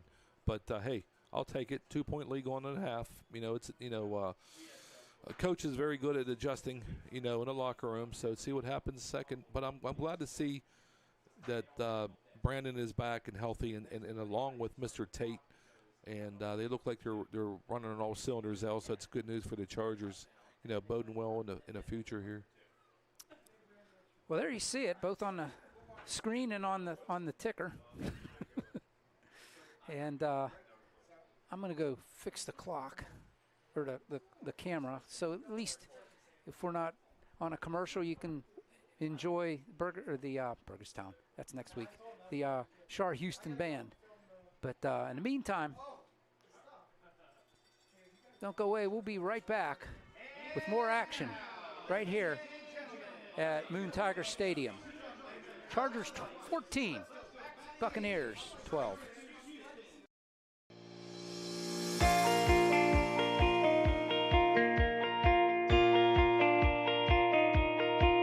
I personally love the family environment of OLSH, and that's what I saw from my first day coming in as a freshman. Everybody was kind and helpful. All the teachers and all the students, we all treat each other like family, so it's more like a homey type feel.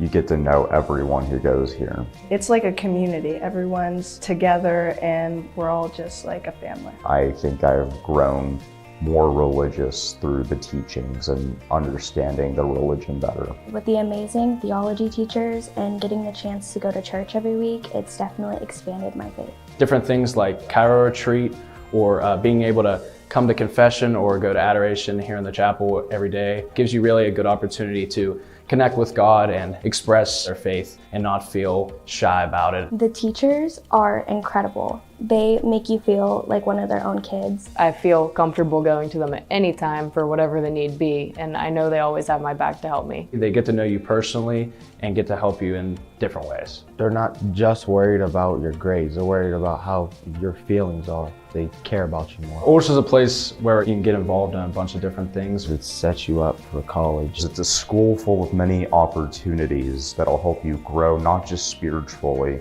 but also just as a person in general. OLSH is one big family. Everybody knows everybody. OLSH is challenging adventure and it really just is an amazing experience.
I personally love the family environment of OLSH, and that's what I saw from my first day coming in as a freshman. Everybody was kind and helpful. All the teachers and all the students, we all treat each other like family, so it's more like a homey type feel. You get to know everyone who goes here. It's like a community. Everyone's together and we're all just like a family. I think I've grown more religious through the teachings and understanding the religion better. With the amazing theology teachers and getting the chance to go to church every week, it's definitely expanded my faith. Different things like Cairo retreat or being able to come to confession or go to adoration here in the chapel every day gives you really a good opportunity to connect with God and express their faith and not feel shy about it. The teachers are incredible. They make you feel like one of their own kids. I feel comfortable going to them at any time for whatever the need be, and I know they always have my back to help me. They get to know you personally and get to help you in different ways. They're not just worried about your grades, they're worried about how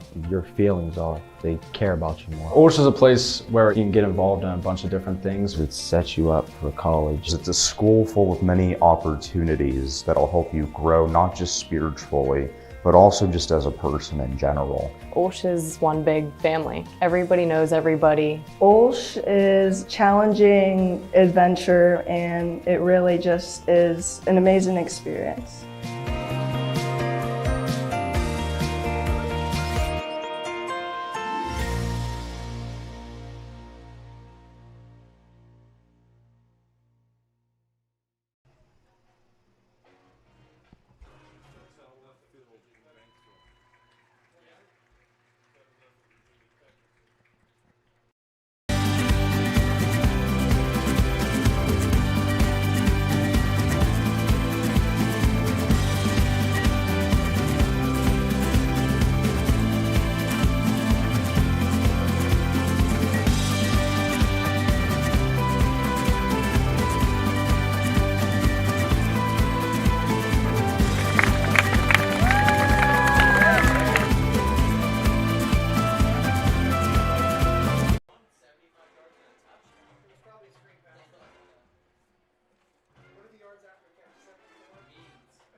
It's halftime here at Moon Tiger Stadium.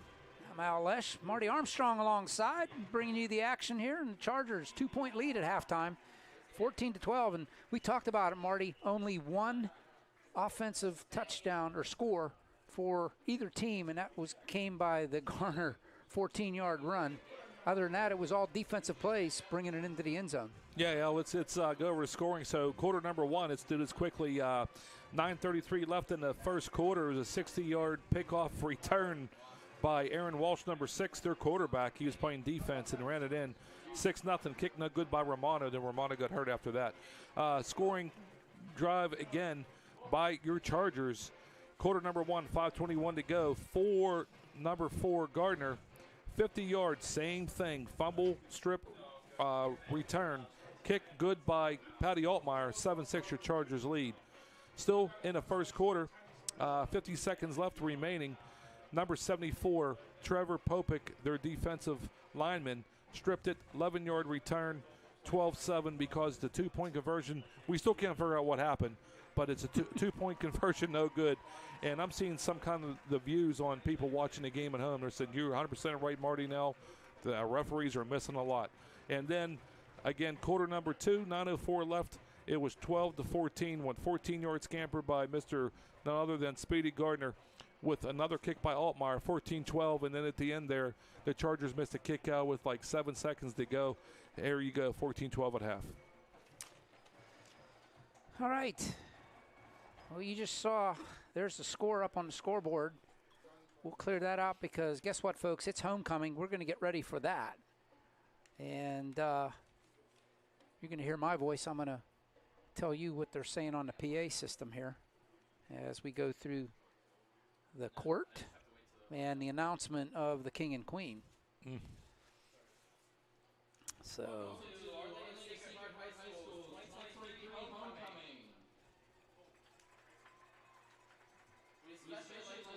well, we want to, I'll just tell you, I'll just read what they're reading.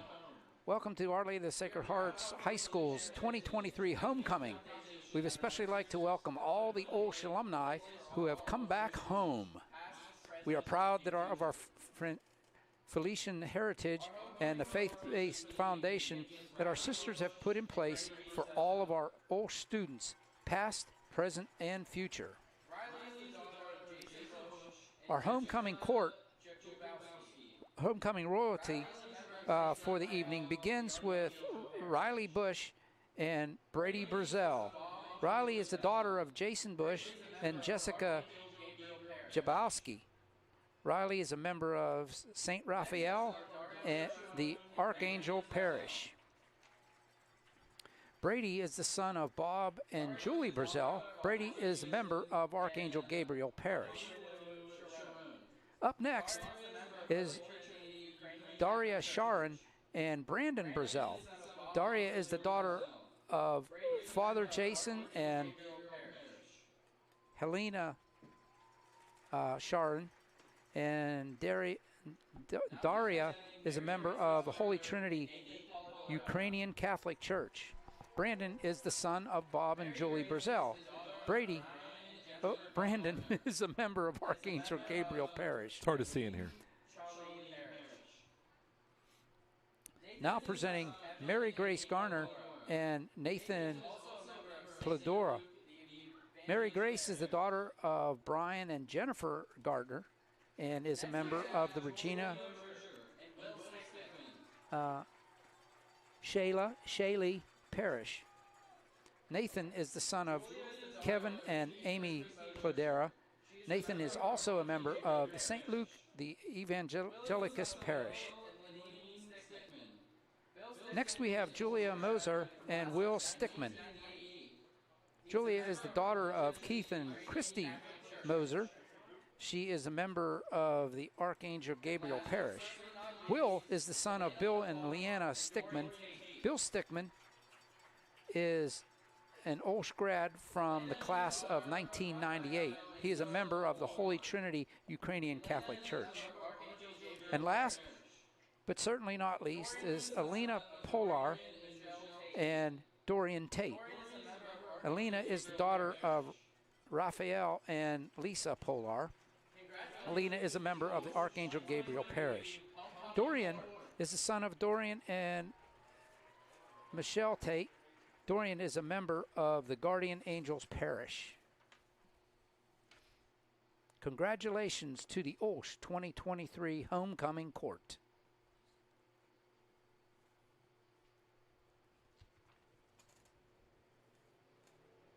And now the moment we've all been waiting for. Here it comes. Congratulations to Riley Bush and Dorian Tate, the kings and queen of OLSH Homecoming 2023. Congratulations. That's awesome. Always like to see that, El. Tomorrow is the actual dance. I do know that. And I'm sure Sister Francine is going to make sure she takes care takes care of everything over that way. So, yeah, they always have a good time at the dances. And, boy, hey, Bob, you got to start painting a little bit more. You got 2 kids in the court over there, buddy. That's going to cost you some nice suits and ties. There you see our queen and king. Yeah, congratulations, all kidding Riley aside. Bush and Dorian Tate, 2023 Homecoming King and Queen. And Dorian's teammates coming back onto the field across the way and cheering him on. He's got a big smile on his face. Yeah, he's a good kid. I'm glad he's not up there on crutches right now. So. Yeah, 100%. Yeah, Dorian, he come up the dealership a couple weeks ago when we gave OLSH boosters some money, and he come up. He was nothing but smiles. I love the kid. I love it. I just love his, his attitude, and along with the Brazil boys, they come up with him, and also Speedy Gardner, I believe, and there's Speedy there, and Mr. Greer. They come up to take some pictures. Yep, some of the walking wounded. I saw Zay Schultz congratulate Dorian. What a great evening. Homecoming is always fun. It's always fun. Yeah, I don't care what school or whatever. And it's extra special at OLSH just because of it's the family atmosphere at OLSH. It really is. Everybody comes back, and kind of, memorizes everything. And it's a great thing because, let me tell you, those things come quickly. I wish I was back in school again, doing the same thing these kids are doing. So, just hold the moment. You're going to love it. But that's where it's at here at OLSH today. So anyway, did you go over to the No, the let me go over the stats. Yeah, halftime stats. Yeah, so Bob Brazell Sr. gave me the stats. So Mr. Tate, 3 for 7 or 53 yards passing with 1 TD and 1 interception. And on the other end of it, receiving is none other than Speedy Gardner, 2 catches, 18 yards, and 1 touchdown. As we all know, he ran it in. And rushing, Mr. Brandon Brazell, as I call him, Milk Truck, he is 8 for 60 on the ground, and his brother Brady, 4 for 17, and Speedy Gardner, 2 for 24. So, yeah, that's your stats for the day. Again, a big defensive big defensive game right now, El. It's all defensive driven, but let's see what happens here because, like I said, Coach always adjusts as well in the locker room. Yeah, he's going to change some things around. I'm sure that he sees that could be happening. The one thing I didn't see that I expected to see is not a lot of passing by either team. In my mind, I think the Buccaneers tried more pass attempts than the Chargers did. Chargers trying to take a page out of the Buccaneer playbook, and it's a proponent of. I always said, not only this year, but I always said, if it ain't broke, don't fix it. Yeah. Until they can prove that they can stop your run game, don't try to change it up. Well, I keep hearing a big man on campus over there, Zeke Watkins, and I haven't seen him, so he must be hurt. He must be hurt. Because let me tell you, usually he eats it up. Let me see their stats. I know, let's see, Zeke was 33 carries, 172 yards so far this year. He has 1 touchdown. So, whether he got hurt, I don't know. But, looked like Mr. Luba is doing all the running for him, number 45. So. Hey, we want to thank our sponsors one more time. Doughboys Oven Fresh Pizza. Order online at doughboyspittsburgh.com. That's DOUGHBOYSPGH.com. Or call them at 412-771-1030. We want to thank IBEW, that's International Brotherhood of Electrical Workers, Local Union 712. want to thank Lasego Automotive Sales and Service. Please call them at 412-276-6244. I'd like to thank Trim Pittsburgh, a shop for men. They are located in Lawrenceville at the moment, and they are also coming to the Ross Park Mall this fall. I got to get a date on when they're opening up there. So Yeah, I'm pretty excited about that myself. I keep hearing about that. Well, and last but certainly not least, we want to thank Brewer Airport Toyota. That's Western Pennsylvania's #1 volume Toyota dealer. Keep Brewer Airport Toyota in mind and like them on Facebook. Learn more at brewerAirport.com, airporttoyota.com. So, tell you what, both teams are coming back out on the field, Marty. I think what we'll do is take a quick break. We'll come back after this message, and we'll get ready to kick off. The Chargers will be kicking off to the Buccaneers to start quarter number 2 here. Don't go away. We'll be right back for kick.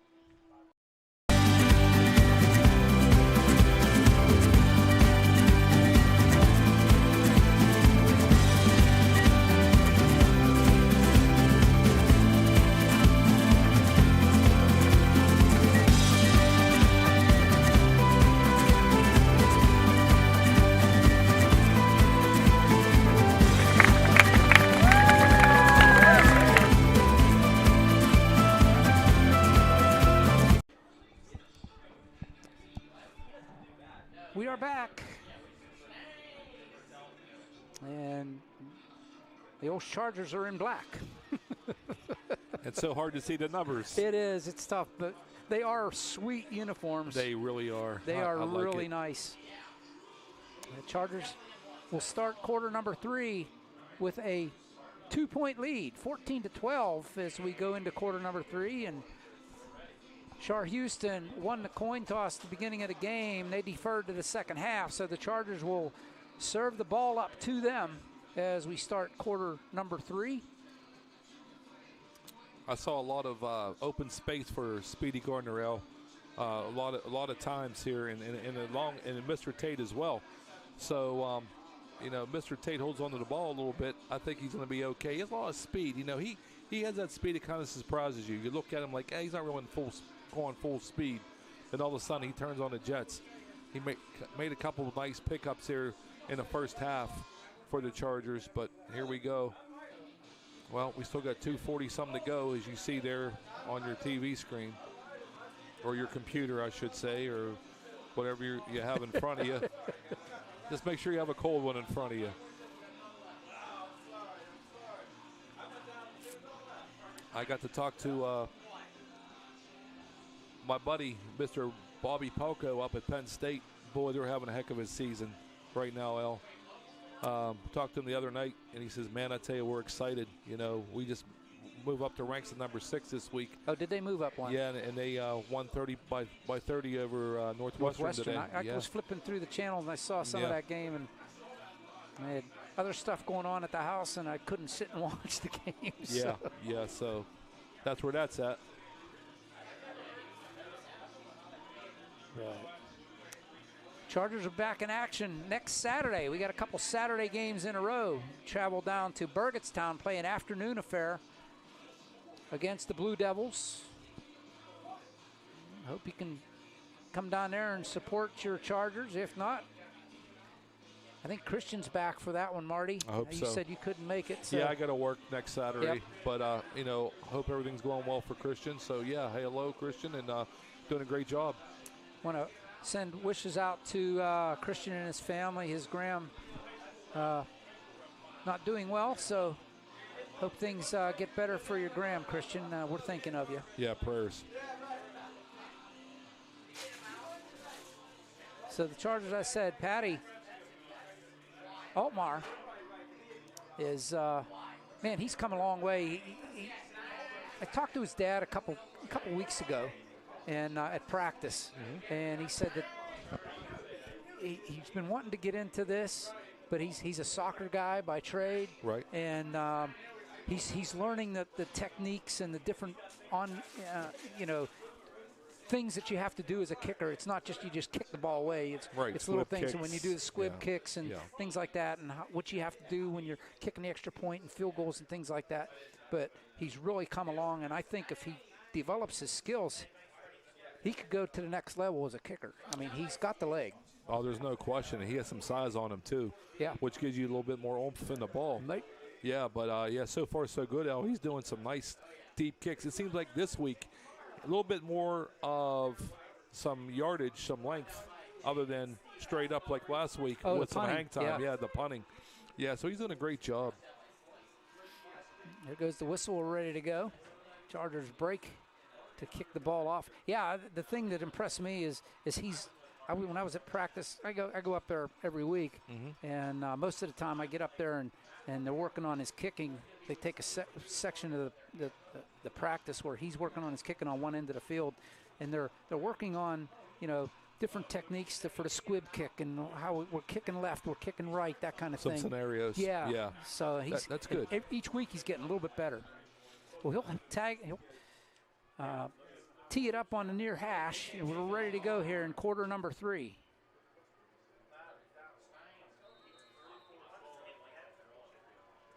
And there's the run-up, and he's going to squib this one. This one is going to stay in bounds. How about this? Wow. Inside the 10 at the 7-yard line. Down the sideline he goes, up to the 25, and no further. Couldn't see who that was.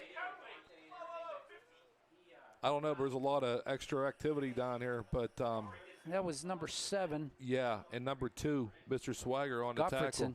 Gottfredson with the run back to the 26-yard line. Yeah, and I'm going to tell you, Al, I'll tell you, Colby Swagger is for real. I mean, he just knocked some people out of the way, and he grabbed the tackle. And we are underway here in quarter number 3. Chargers with a 2-point lead. And Chartiers-Houston will take over on their own 26-yard line.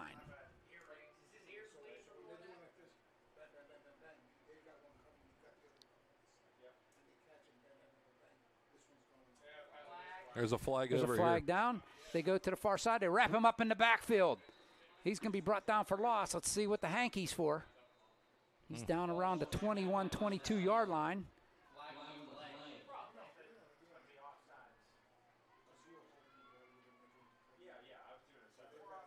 They got him marked at the 22. Referee comes over. He's going to give a signal here. We got a procedure. False start, whatever you want to call it, against the Buccaneers is a preliminary signal to the Chargers sideline. It'll be a loss back to the 21. Here's the call. False start against the Buccaneers. He's going to decline it. Coach Militzer will decline it. It'll be second down. Yeah, I thought he was going to do that. It's pretty smart. I'll make it a second down. Yeah, loss of 4. Yeah. Second and 14.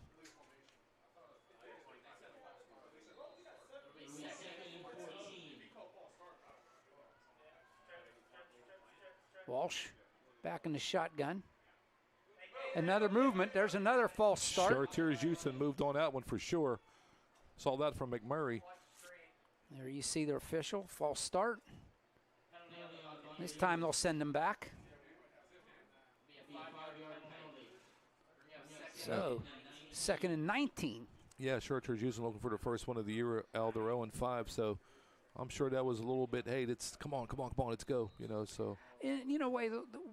And, unless the teams really know the scenario, what's going on here at OLSH, yeah, they're going to look at the record and say, this is a team we might be able to beat, not knowing what's going on at practice. Right. There's a handoff in the backfield. I think that was Luba, was it not? It was Luba. He picks up 1 or 2. Number 45, Luba, and I couldn't see the tackle. Close to the 20-yard line. No mark it at the 19, actually. It'll be third down and 17 for the Buccaneers. I couldn't tell if that was Matlock on the tackle or not. I couldn't see it on that side. There was a host of purple and black over there. Right. I got to tell you, these uniforms are sharp, but they're really hard to see the numbers. They are. That's what I told him. I said, if you just made these uniforms with the straight gold numbers, it would have been awesome. Yeah. Trips to the near side for the Buccaneers. Passing situation. Another The bubble screen. They got it. Oh, was his knee down? That was. He caught the ball, but there's a flag down as well. Another false start. It could be. Yep, they're pointing towards the Buccaneers. There was actually, I see 3 flags, so 3 officials saw it. That's a first. So one on both sides and one in the backfield.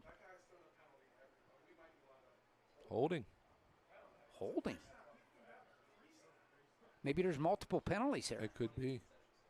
Well, if it's holding, I'd send him back. Of course.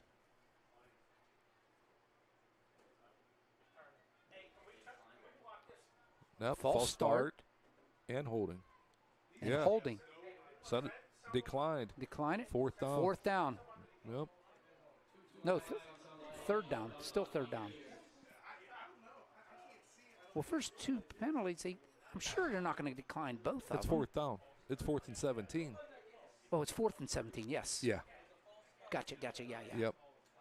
That's right, because he caught that pass and he was on his knee. Yes, sir. Yes, sir. Very good. So, back to punt is Landon Ovalario. Late onto the field is Dayton Walls. Valerio standing on his 6-yard line. Low snap, he boffles it a moment, and he just gets it off. Bounces right into Garner's hands. I mean, that's okay. I got that as long as you got it on a good bounce. Otherwise, if it's not a good bounce to you, just let it go because you're going to have decent field position. As it is, the Chargers will have it 1st and 10 on the Chartiers-Houston 42-yard line. Yeah, as you saw there on your screen, number 8, senior Keegan Kosick with the tackle. Called his name a few times tonight, El. Yep. So setting up shop here, the Chargers. Just underway, 10:15 left up on the scoreboard clock here in the 3rd quarter. Chargers in Buccaneer territory trying to tack on. Trips to the near side for Tate. As Brazil in the backfield with him. He's going to hand it off to Brady. Cuts it to the near side. Across the 40. Still driving. Up to the 35-yard line. It's a 8-yard run. That was actually Brandon, number 30. Oh, Brandon. Oh, yeah, okay. Yeah. And again, it's hard, Al. I'm just trying to, what I see. No. Yeah. 7-yard run. They'll mark him down at the 35. 2nd and 3 for the Chargers. Yeah, Brandon had a great first half. He had 67 yards on the ground. Trying to add to it here. Love to see him go over 100 yards. That'd be great. Oh, yeah. First game back. Fiorino is going to split out wide to the near side. Twins to the far side. Brady Brazell in the backfield. Or no, Brandon Brazell. Brady's in motion. Brandon will get it. Oh, breaks one tackle. He's got the first down and more. Inside the 25-yard line and brought down there. First down run by Brandon Brazell. That's what I call actually great feet right there, Al. I mean, to stay on your feet like that, well, that size of a kid, that's awesome. They hit him in the backfield. He broke the tackle. Oh, broke great. another one at the line of scrimmage and gets all the way up to the 25. 1st and 10 for the Chargers. Great vision, great feet by Mr. Brandon Brazell. Welcome back. Yes. He was a missed presence, no doubt about that. Yes, he was. Twins to either side. Brazell in the backfield with Tate. Takes a snap, he flips it out. Quick there to Garner. Garner across the 20, the 15, the 10. Garner, he's into the end zone for the touchdown. There it is, El. Is that a Oh, flag? they're saying they fumbled it and Buccaneers get it in the end zone, a touchback. Are you kidding me? Nope.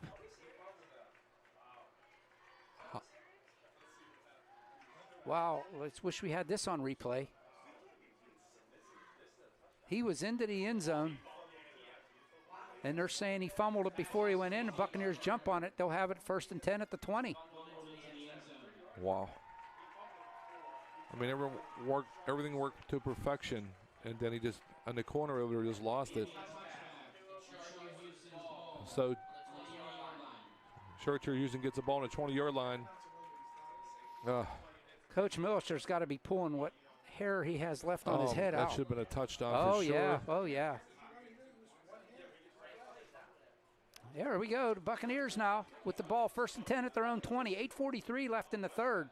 They stave off the drive by the Chargers. They had great field position after that punt. Chargers defense has to come up big here. Snap, missed handoff by Walsh. He's going to push it forward for a couple, 2, maybe 3 yards for Walsh. Whole host of Chargers on a tackle. Yep. Look like Matlock there. Yeah, Matlock for sure getting out of there.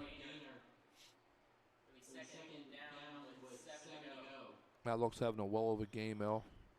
Yeah, you know what? I'm going to look on the sidelines and see if Jack Loughran is over there, because it's been Walsh the whole game. Yeah, I've seen him go out for a couple passes, but I haven't seen him for the second half. Trips to the near side for the Buccaneers, 2nd and 7. Handoff, missed handoff. And it's Walsh got the first down up across the 30 to the 33, 34-yard line. They'll mark him at the 33. First down. Yeah, so Speedy Gardner runs him down, coming over there on that DN. Oh.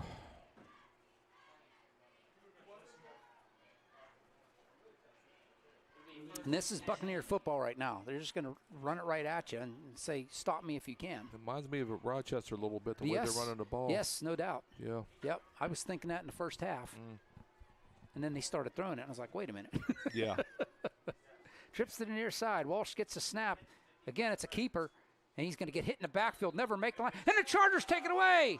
And then they're going to say no. And I tell you what, Brandon is fuming right now. He's like, nope, that was my ball. He said something to the referee as he went sure by. Did. Yeah. You know, the Brazil boys take it serious. He definitely stripped it, but I don't know. How they can say there's no gain? He hit him and they stripped it in the backfield. Exactly. That's what I say. If you say he had forward progress, he never made it to the line of scrimmage. As it is, it's 2nd and 10 from the 33.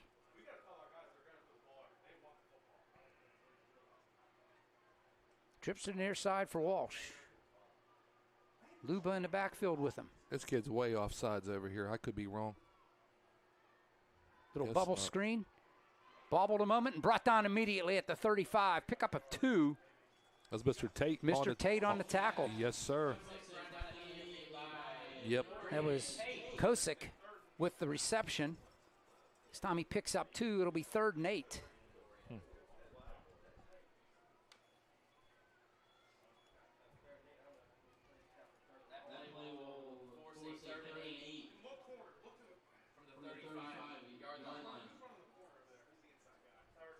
Swigert over on the sideline talking to Coach Militzer. Yeah. I like that. Coaching him. I'm sure he's still learning the system. Of course. Just got here. Trips to the far side. Walsh with Luba in the backfield. Walsh is going to roll to the far side.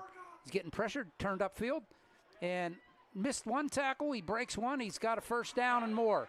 And he goes down at the 46-yard line of Chartiers-Houston, but it's a 1st and 10. Number 11, Talon Ellis has saved the day. I mean, he thought he was going to break it, but Ellis stopped him right there in his tracks.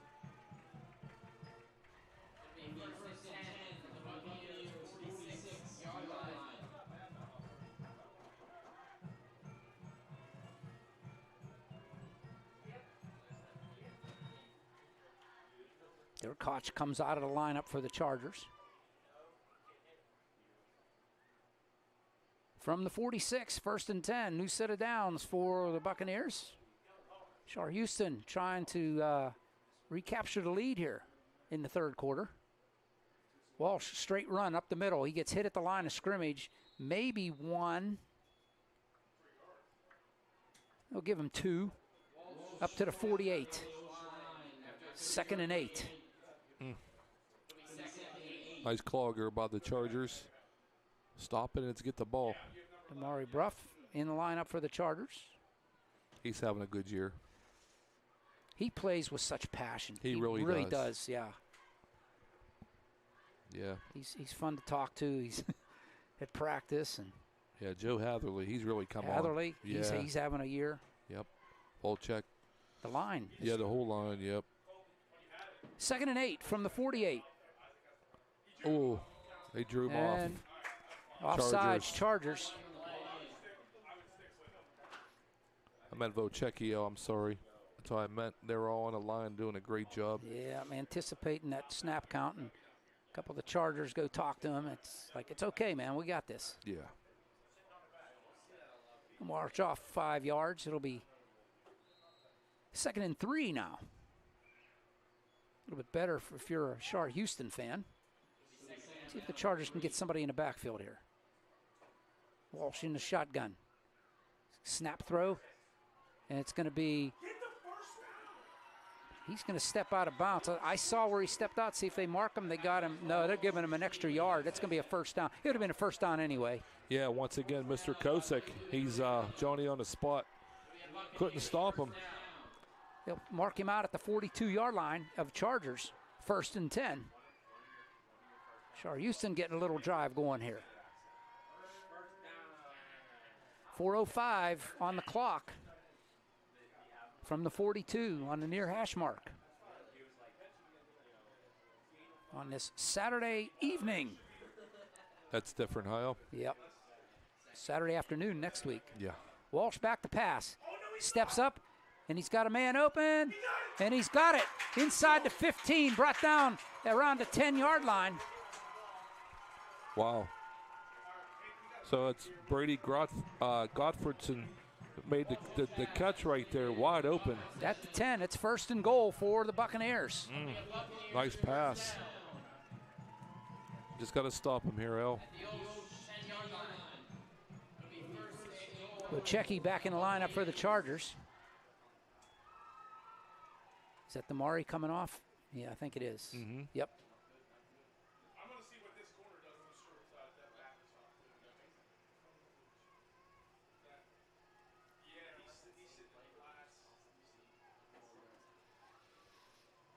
Twins to the far side.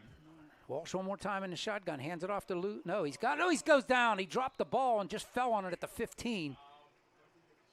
It'll be a loss of 5. It'll be 2nd down and goal from the 15. Yeah, that was a broken play from the get-go. Yeah. I think because it looked like he turned to try to hand to somebody and there was nobody there. I was like, uh-oh, I better grab his ball. So the Chargers needed that break because they're driving right now, El. Yep. They had the ball at 8:43 here in the 3rd quarter. They ran 6 minutes off the clock.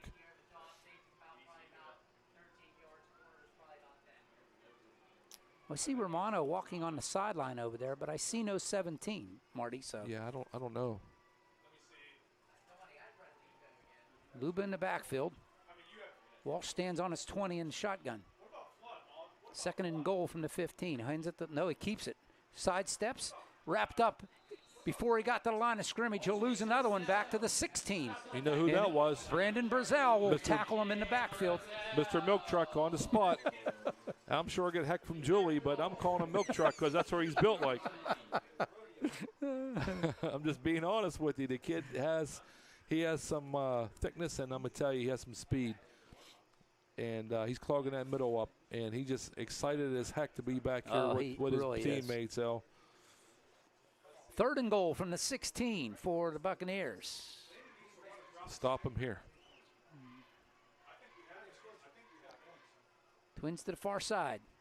Walsh gets the snap. He rolls that way. Looking. Here comes the pressure. He turns back the other way. Trying to be chased down. He's just going to flip it out of bounds, and it'll be 4th down from the 16-yard line. A good job there by the Chargers in the defensive backfield. Nobody to throw to, and the pressure from the two sides. A pincher action trying to contain Walsh. Oh, yeah, no question. You had Luke Vitorino there. You had Brady Brazel there. You had everybody there.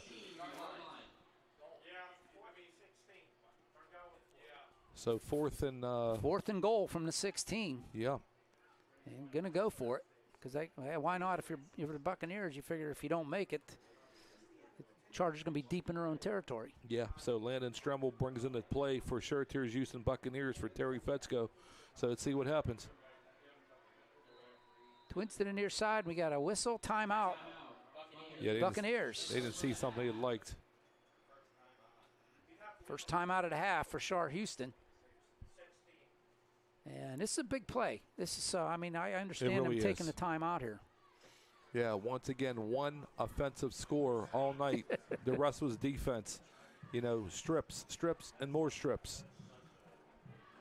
Hey, join us for the OLSH's Fall Open House on Sunday, October 22nd. Explore all that OLSH has to offer and see what makes OLSH the best independent Catholic high school in our region. Register now at www.olsh.org. Also, it's youth night here at Moon Stadium, so we want to give a special welcome to all the youth adults and their families in attendance tonight, and to those watching and listening from home.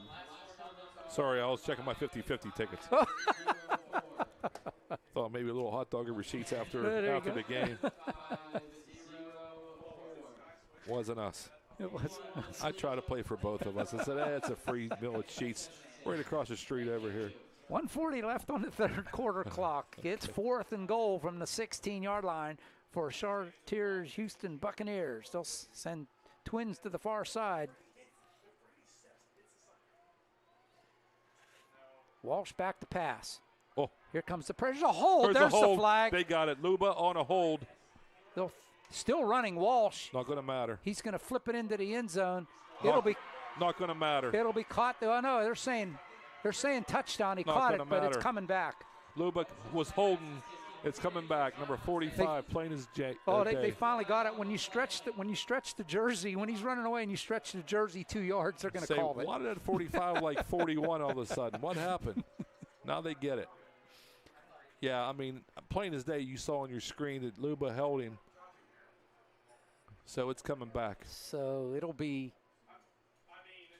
back to the 26-yard line. It'll be 4th down and goal from the 26. Yeah, 4th and forever. No, but I'm saying we just got pushed back again. They're going to be playing 4th down, 1:26 on the third quarter clock. There you see the score. All that for nothing if you're a Buccaneer fan. Yeah. I mean, Luba just straight out grabbed him.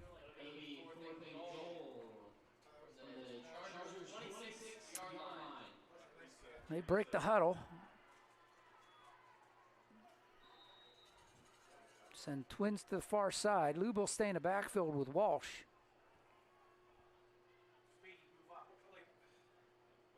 Strimmel goes in motion to the far side. Now there's trips to the far side. Chargers don't make any adjustments there. There should be somebody wide open over there. He throws it into the end zone, overthrows everybody. Intercepted. Mr. Brazil across the 20. And he's going to be brought down there. They should give him forward progress to the 20 because that's what he got to, and they pulled him back. Welcome back, Mr. Brazil. Mr. Brandon Brazil. Oh, what a game, Al. No, they're gonna mark him down at the 17-yard line. I don't get that because he got to the 20 and then they pulled him back. So once again, Al, one more turnover defensive. I mean, that's all we've been doing here all night long. Yep. But that's a great stop by the OLSH Chargers. No, that was Marty. They were moving the ball, and again, they did the same thing the Chargers did, shot themselves in the foot with a penalty. Yep.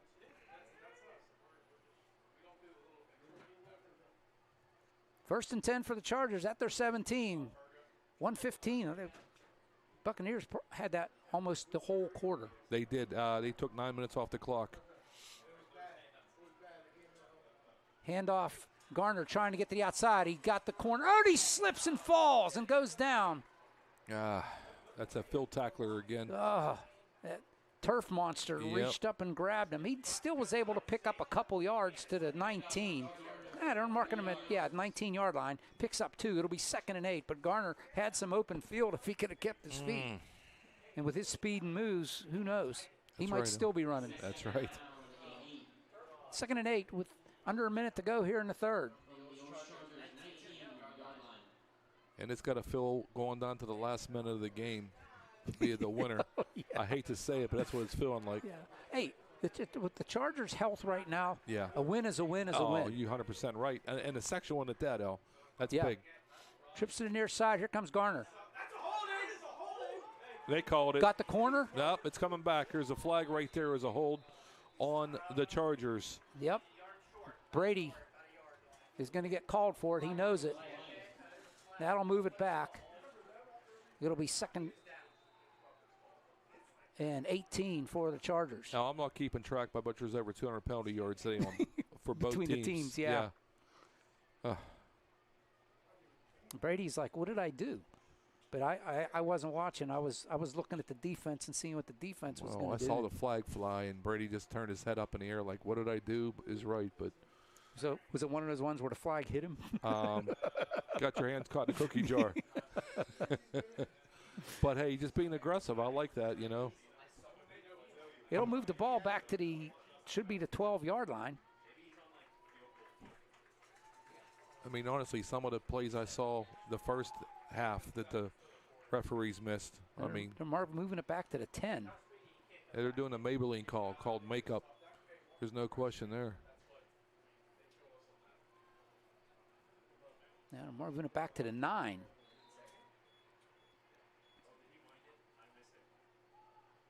They need to get to the 28. Swigert, Brandon Burzell, and Tate.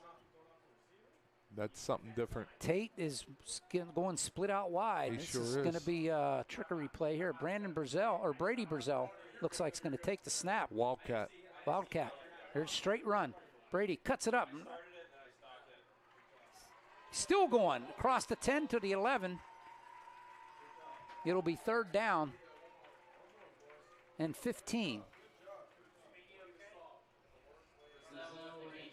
And that's the end of the 3rd quarter.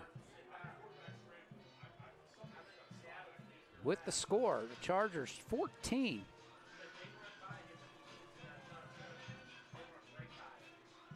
And the Buccaneers 12.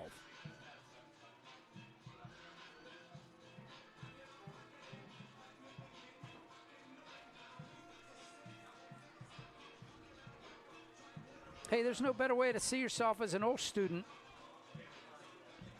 than to become a Charger for a day. All 8th grade students and transfers to grades 10 and 11 are invited to join us as a shadow for the day and experience firsthand what it's like to be a student here at OLSH. You'll be assigned a Charter Ally, which is your host for the day. You'll attend classes, meet the teachers and the students, and eat lunch on us. Charger for a Day program begins on Monday, October 3rd. So pre-register for your experience at www.olsh.org/visit. Now I'm watching. I'm amazed. You're running the score, the clock, the timeouts. You're trying to do that. You're trying to do play-by-play. I don't know how you do it. I'm just over like, wow, I'm just going to sit back and watch you. It's the OLSH Show, ladies and gentlemen. Good job. Thank you. No problem. We try. Oh, you do a great job, man. You really do. Ready to start the 4th, as Matt always says. Let's play a 4th. Let's play a 4th. He did a great job last night, too. That Avonworth last night, West Mifflin game, I watched some of that. He does a great job. That was a fun game, yeah. It's I hate to see Johnny Patrician go, but hey, he's playing football in the Canadian Football League now. Yeah, so he got signed called a up. contract. Yeah. But I'm going to tell you what, Matt Fargo is spot on in most of these games. I mean, congratulations with the gig you got. 3rd and 16 for the Chargers. Burzell flips it out. He's got Tate. Makes a move across the 15. Can he get the corner? He will, to 20, to 25, to 30, and he's out of bounds. He's got the 1st down. 1st and 10 for the Chargers as Tate splits out wide and goes all the way to the 34-yard line, 33-yard line. 1st and 10 Chargers. What a nice pickup right there. I'm going to tell you what, that finally worked, that play.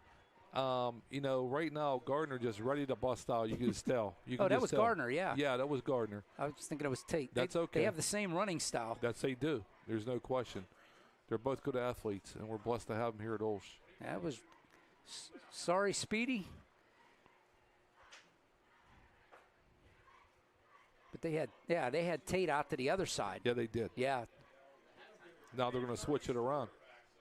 Burzell, Swigert, and Speedy Gardner spread out wide to the far side. Vitorino to the near side. And it's Burzell. He gets up to the 37-yard line before he's put out of bounds. Oh, there they go. There's a little tussle there. Where was the penalty out there? Where was the penalty out there? Little extracurriculars. Yeah, there was.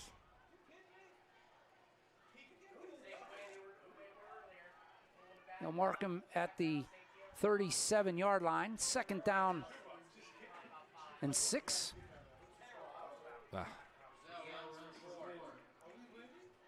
Nice run there by Brazil. Yes, all the time. I'm going to tell you, he's always turning his legs. Who's limping? In the 4th quarter, it's approaching 11 minutes to go in this one. Trips to the far side. So Tate is out wide, and it's Brazil in the quarterback position. This is Brandon. Direct snap. He's up across. He's up close. He's got the first down. He sure does. He needed the 3-yard line. He got the 44. 1st and 10 Chargers. And someone lost their helmet. Is that Bruff? Yeah, that's Bruff. Bruff, rather. Bruff, yeah, he lost his helmet. Into the lineup. This is the first time I've seen him in the lineup tonight, and I might have missed it, but I just want to let Mr. Mara know that Jaden, welcoming you back after your injury. Good to see you back in the lineup, son. Big number 77 out there. 1st and 10 for the Chargers at their 44. Little snap. Hands it off to Brady. Brady cuts it upfield. He's across the 45 to the 46, 47-yard line. Pick up about 3. 2nd down and 7 for the Chargers. Nice little run. Mara comes back out as Bruff comes back in. He's a good kid. You see the smile. Yeah. Oh, yeah. On Jaden. What a nice kid. Jaden. Yeah. Oh, yeah. Always smiling. He's one of those gentle giants, man. He's yeah. Huge, big kid, but he's so nice. Yeah. I wouldn't want to make him mad, though. No. So I'm wondering if Tate is hurt because he's not in. It's Brandon Brazil running the show right now. Snap. He's going to cut it upfield. Up near midfield. They're going to mark him at the Chartiers-Houston 49-yard line. It'll be 3rd down and 3 for the Chargers. They're just going to keep it on the ground and pound. He must be hurt because his helmet's off. He's just standing on the sideline. Oh, Unless they're giving him a break. Oh, I see him down there. Yeah. Yeah, he's talking to one of the coaches. Unless they're giving him a break, I don't know. I can't speculate. I didn't see anything. Again, it's working for Brazil. Yeah. And the Chargers. If it ain't broke, don't fix it. Right. Boy, I tell you, Vitorino's still limping. That poor kid from last week. You can tell he's hurt, but he still wants to be in there. Oh, yeah. High snap. Oh, he kept it. Brazil kept it. He's going to be stopped short of the 1st down. It'll be 4th down and 1, and I imagine they're going to go for Coach Militer is going to go for this. They stopped him at the 47-yard line. He needs to get to the 46. It'll be 4th and 1 for the Chargers. If someone told me this morning this score was 14-12 with 8 minutes to go in the 4th quarter, I'd say, you know what did you see? Because I would never guess this. I really wouldn't. And all defense, except for the one. Yeah. Yep. 4th and 1. Chargers going to go for it here on the Buccaneer 47-yard line. Approaching 8 minutes to go in this one. Is that Tate back in? He got the 1st down and more. Oh. Or that was Garner, direct snap. That was Gardner. He's still going up to the 40-yard line, and that's where he'll be brought down. Garner picks up 6, and he's brought down at the 41 of the Buccaneers. All right, Tate got his helmet back on. Whether he comes back in or not, I don't know. You know he wants to. Oh, of course he does. But he looks like he's limping a little bit. Yeah. But so is half the team, unfortunately. Under 8 minutes to go. Chargers, a sustained drive going here. They have 1st and 10 at the Chartiers-Houston 41. Yeah, this started way back 1:14 left to the 3rd quarter, Al, so they're taking some time off its clock. That's what you want to do when you have a lead. Yep. Just keep on running it down their throat. It doesn't work anymore. Weigert and Vitorino split out wide to the far side. Hand off to Brazil. He's going to take it right up the gut. Face mask there, but they missed it. Quick 5 yards, 6 yards. There's the flag. I think they caught it. I now see a flag. Yep, there's one. There's a hanky on the floor. That was face mask all day long on Brady Brazell, and he's saying the same thing. He's picked up 6 to the 35. Let's see what the call is here. We'll have a discussion. There's no question that's what it was. Officials walking over to the Chargers sideline. Face mask against Chartiers-Houston, and this will move. They're saying 5-yard variety. Yeah, it was a slight variety, but he did have a hold of his helmet trying to bring him down. That'll move the ball to the 30-yard line. 1st and 10 for the Chargers.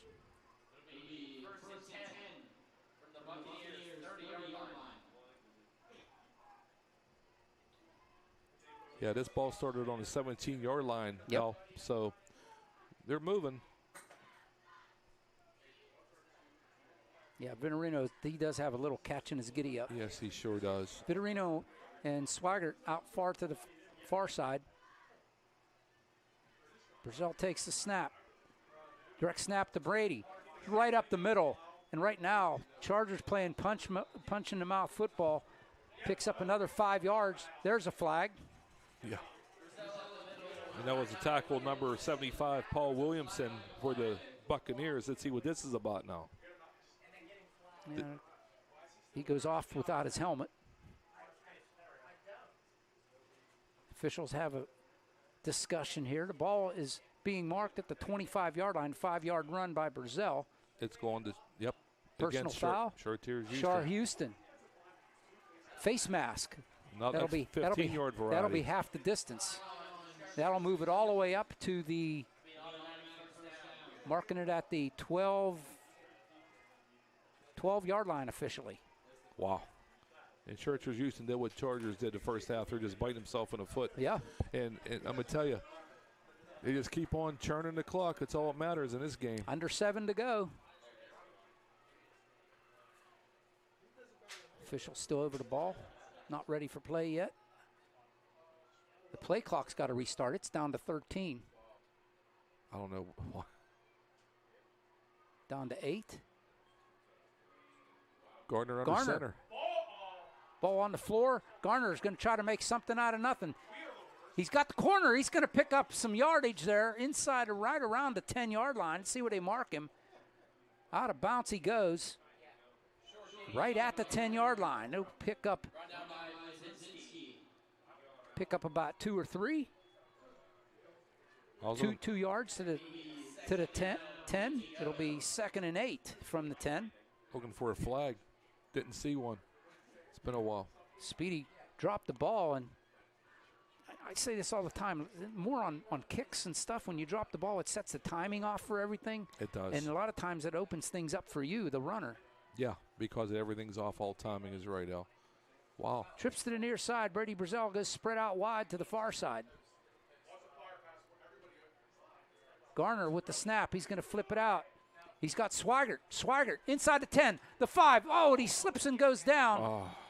He's going to be down at the, 5 or 4 yard line. See where they mark him. You know, once again, the turf makes all these guys. No, seriously. I mean, you hear about it more and more in the NFL. I mean, turf really screws you up. He picks up 5 to the 5 yard line. It'll be 3rd down and 2. Or 3rd down and 3, sorry. Mm-hmm. This is 4 down territory for the Chargers, no doubt here. Yeah.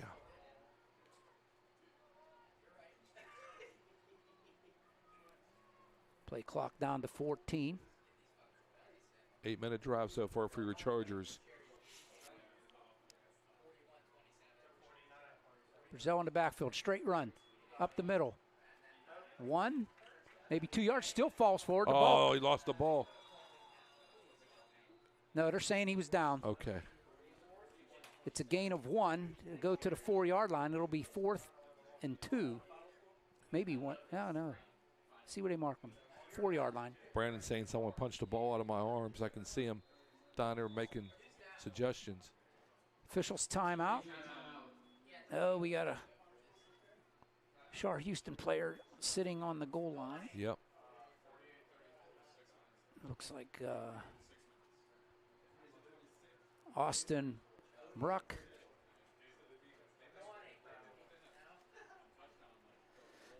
So, again, I want to thank our sponsors. Doughboys Oven Fresh Pizza.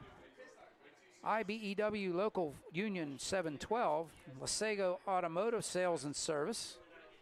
Trim Pittsburgh, a shop for men. And Brewer Airport Toyota.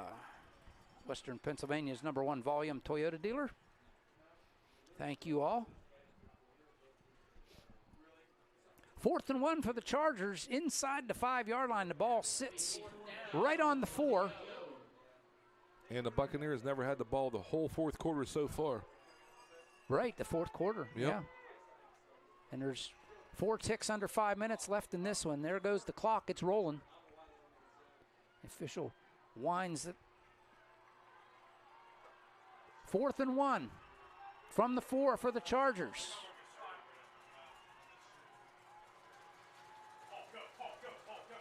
Oh, they fake it.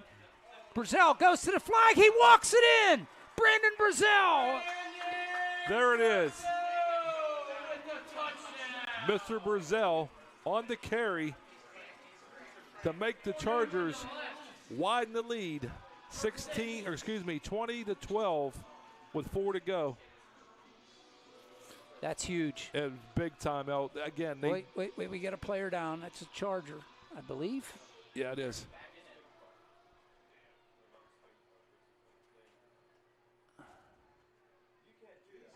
Right at the goal line.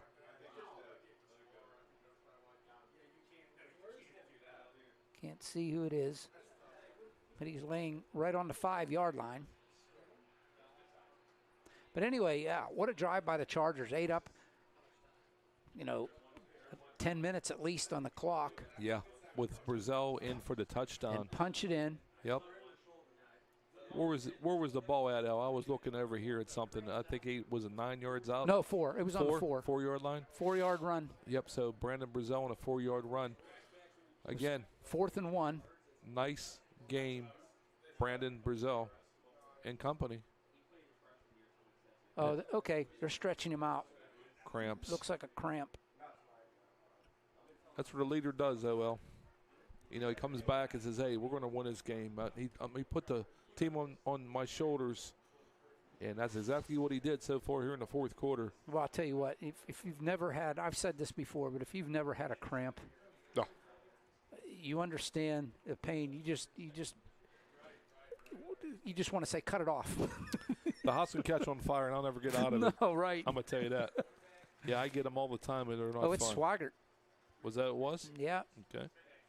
Yep. He's walking off, but he's doing good. Garner comes over and gives him a hug as he comes off the field. Yep, number 2, he's got that little, and once you get one, he'll be getting it all night for another 4.5 minutes. Yeah. Altmaier in for the point after. It's down, it's up, it is through the pipes. That's big, Al. That's a 9-point lead, and I think that's about all she wrote in this game. It's a two-score game now for the Buccaneers. And every kick tonight, Mr. Altmaier did well, except for that one miss down there on a field goal try. Yeah, but every extra point he made tonight. No, he did. He pulled that one, but he had the leg on it for 34 yards or something like that. So no scoring in the third quarter. The very fourth quarter, the Chargers control about 9 minutes of the fourth quarter. And, again, 4-yard run by Brandon Brazell. And Altmaier kick again on the night. That's 1, 2, that's 3. That is 3 kicks tonight by Mr. Altmaier. Extra points, I should say. Mm-hmm. So, hey, 21-12, open it up. Yeah. Patty Altmaier, man, what an addition he's made to this team. No question. Just gives him another dimension. Yeah, he does, El. Yeah. And they don't have a kicker now, Chartiers-Houston, because Romano never been back in a game since that hard fall there in the second quarter.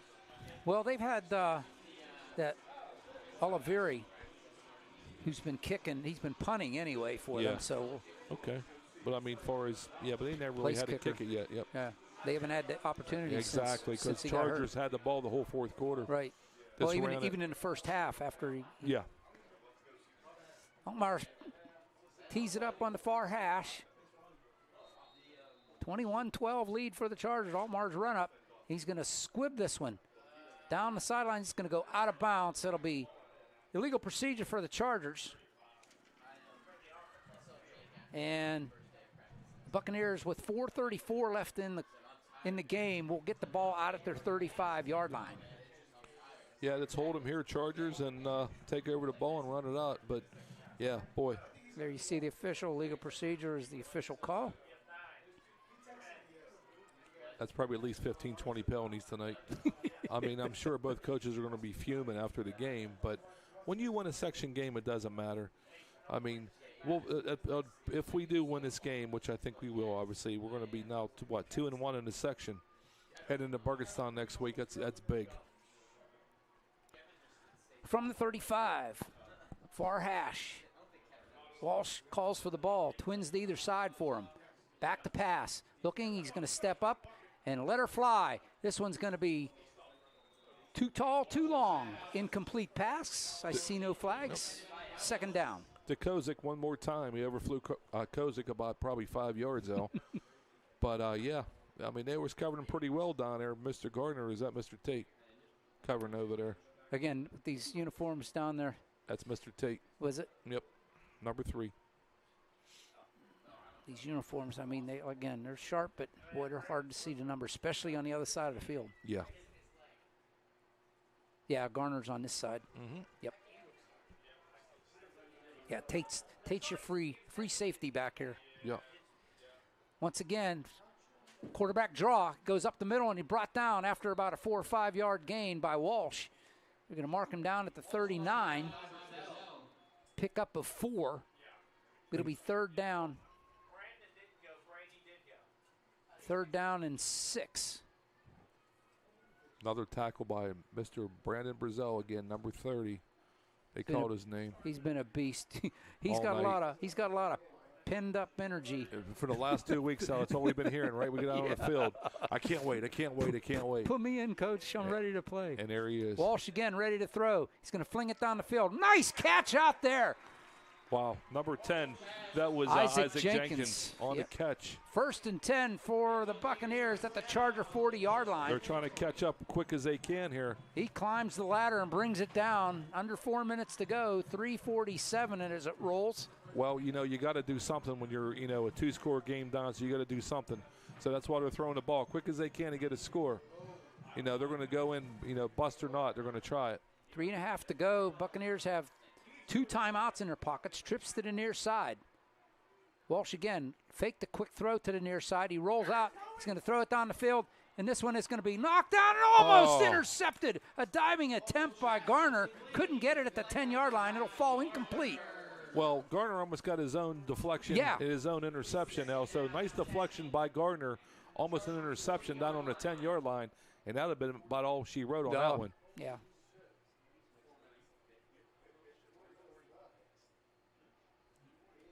As it stands, it's 2nd and 10 from the Charger 40-yard line, and you figure the Buccaneers need to throw. They need to score twice here. Yeah, so you got 3:22 left. You got to score twice. That's right, Al. That's why they're throwing the ball.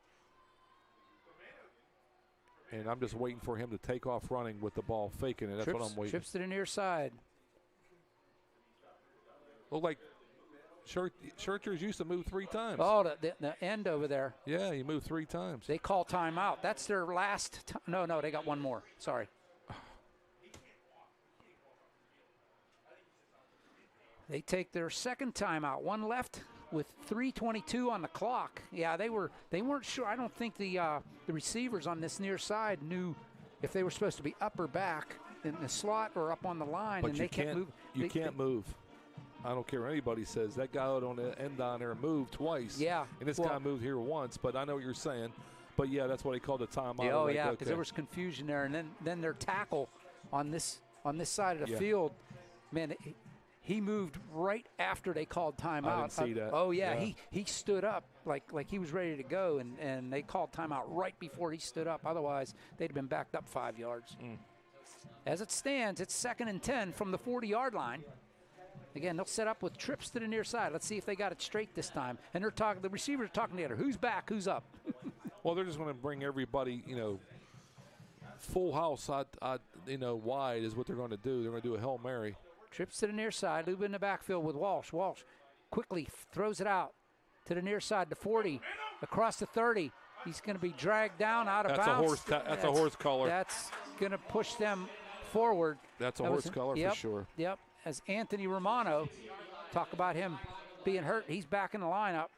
He gets pulled down at the 25-yard line, 1st and 10, and there's going to be more tacked on. Yeah, it was a big mistake, but, what are you going to do? I mean, that's going to keep that drive alive.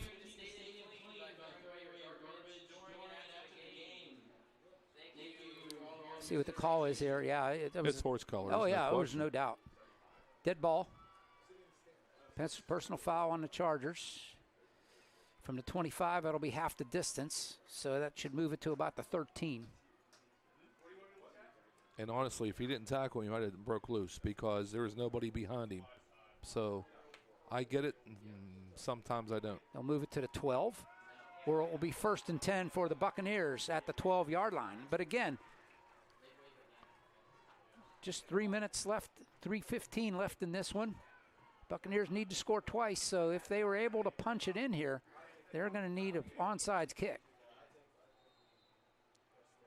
Walsh has trips to the far side this time, and they move. They did. That was the Buccaneers on the left side. Number 5. No. Yep. That's who it was. Number 5. That's Jack. Or is that number 3? Oh, yeah, that was 3. Romano. Yeah. Romano. Yeah, he moved. So he's back in the game. Yeah, that's why he just made that catch. Yep. Yeah, he moved prematurely, as you saw. That'll move him back 5, back to the 20, or excuse me, the 17-yard line. A lot of sloppy play on both sides tonight. 1st and 15 for the Buccaneers.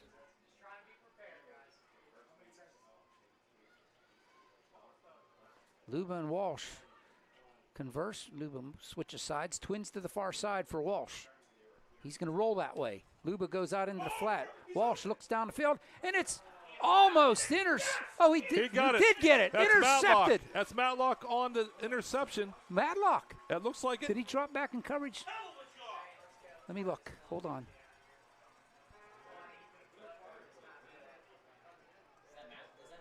I can't see it. No, that was one of the Brazils.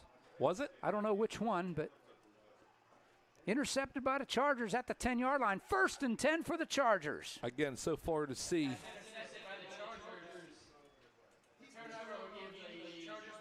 I don't know if that was Brandon or Brady. I couldn't see. They were jumping around. I think it was Brady. I think Brady made the interception. Don't hold me to that. Yeah.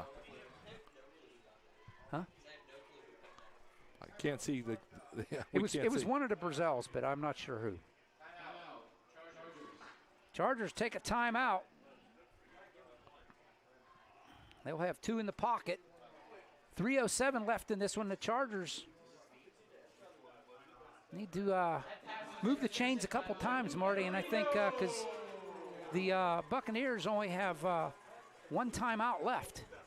Yeah, so once again, that interception really helped out because they were driving, and I'm like, oh, here we go. But again, I apologize. We can't see the numbers as far away. It's very hard when a player turns down in that corner. But at first I thought it was Matlock. I was like, wait a minute, he couldn't have dropped back that quick. far, yeah. So I think it was Brady in the secondary, but I could be wrong. It was somebody. One of the Brazils. It was one of the Brazils with a 0 on the back of his jersey. We can't get that one wrong. How's that? Good call, Al. Thank you for saving it. But yeah, it's hard. It's almost impossible. I'm sure you're looking on a TV at home going the same thing. You can see. I'm looking at the monitor Yeah. on the computer here, and the camera picks it up better than what we can see. Okay. So you're seeing it better on your TV than we are. From the 10, it's 1st and 10 for the Chargers. 3:07 left. 21-12 lead for the Chargers. They hand it off. And he's going to get stopped before he gets to the line of scrimmage. He's going to lose 1, maybe no gain, maybe half a yard. Yeah, that was. They'll lose 1. It'll be 2nd and 11 from the 9. Mr. Brazil. Yeah. Tate comes back into the lineup for the Chargers. See him back there running the offense again, so maybe he just had a tweaked muscle or something. I mean, obviously you don't want to throw the ball. You just want to keep running it. Brazell in the backfield with Tate.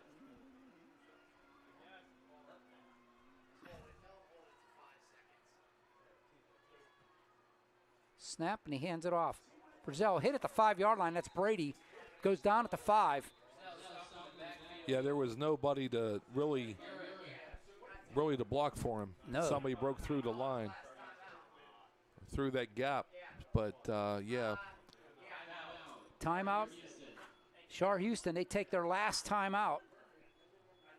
They have no timeouts remaining. Chargers have 2 in the pocket if in case they wanted to use one. Yep. Ball's at the 5-yard line. But all night it's been, one of those dramatic plays, Al, to save it. Yep. Another interception.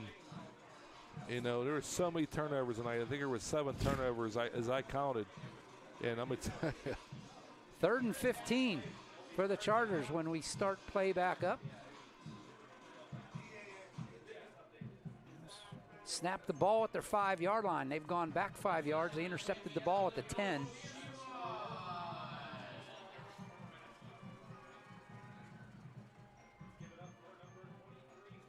Yeah, Marty, I'm looking at these numbers as they're walking out there, and I can't read I can see there's numbers, but it's very hard. It's very hard. Like you said, it's better. I can see the TV screen from your angle, and I can see that better. But calling up here is very hard. 3rd and 15 from the 5. Man in motion. They fumbled the ball, and it's back near the goal line. Well, the Chargers did get the ball back. At the 1. And that's what I'm wondering, too. How come the clock wasn't running? It'll be 4th down. The Chargers, you figure you got to punt it here. Yeah, you have to. Did they send Altmaier out there, or did they let Brady kick this away? Or Tate? Tate was the other punter. He was all WPIL punter last year. Yeah, he was. So they'll run this down to about 138, 135. Yep, call timeout. 4th down and 19 for the Chargers. They say 20, but it's 19. So 127, they should call it. Yep, there it is. There's your timeout. Kick the ball. Chargers call timeout. 1:25 left. You just got to make sure you get it out clean. Yeah. Only scoring, again, the whole half was this last 4-yard scamper by none other than Brandon Brazell. 4-yard run with Altmaier kick.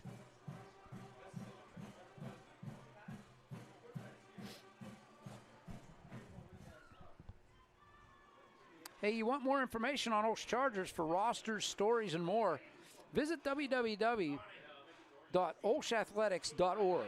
We want to give special thanks to our website sponsor, Covenant Financial Advisors. Here we go.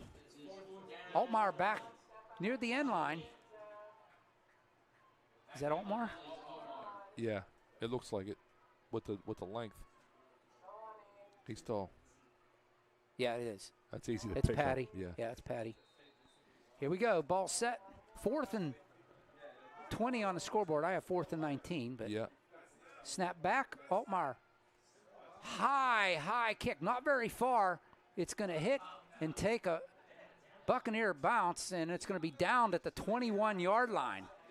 Not what the Chargers were hoping for there. Yeah, and Mr. Brady Brazell on that recovery right there, Al. And that's pretty headsy because most guys get kind of like antsy, like, what should I do? So he grabbed it and right away just stood there. He didn't take off running or just lay it down, But again, here's the thing, Marty. Chartiers-Houston has no timeouts left. They need to score twice. Yeah. With 1:17 on the scoreboard clock. So if you're the Chargers, I'm looking for pass. That's a good point. That's true. I would too, because you have to make up these 2 touchdowns in a minute and 17. Right. Not only do they have to score once, they have to get the ball back and score again. Walsh has trips to the far side. Here we go. Snap back, he's looking that way. He's going to roll that way. Still rolling, still rolling. He's going to flip it in the air. He's going to throw it away. That'll stop the clock with 1:09 left. Nice coverage on the Chargers over there. To flush him out and make him go out of bounds over there. Yeah. Defensive backfield doing a good job, not letting the receivers find an open space. Yeah. Good coverage. 2nd and 10 from the 21. As I said, 1:09 on the scoreboard clock. If there's a strength on this Chartiers-Houston team, now look at that front line. That's a big line. They're big. Yeah. These Washington County teams are farm boys. Yeah, they're running to Burgerstown next week. Same scenario. They're corn-fed, man. They sure are. Hell Bay and corn-fed. Walsh again looking to pass. He's going to roll it. He's got some pressure coming. He comes back. He's buying time. Goes back the other way. And he avoids the hit. He's going to throw it into the end zone. It's intercepted by the Chargers. Nice interception. I'm trying to see who it is. Yes, so am I.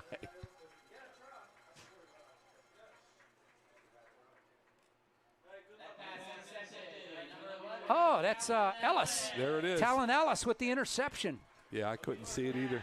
I had to get the binoculars out just to look at the number. Talon Ellis gets it. It's going to be at the 4 or 5 yard line. Let's see where they mark it.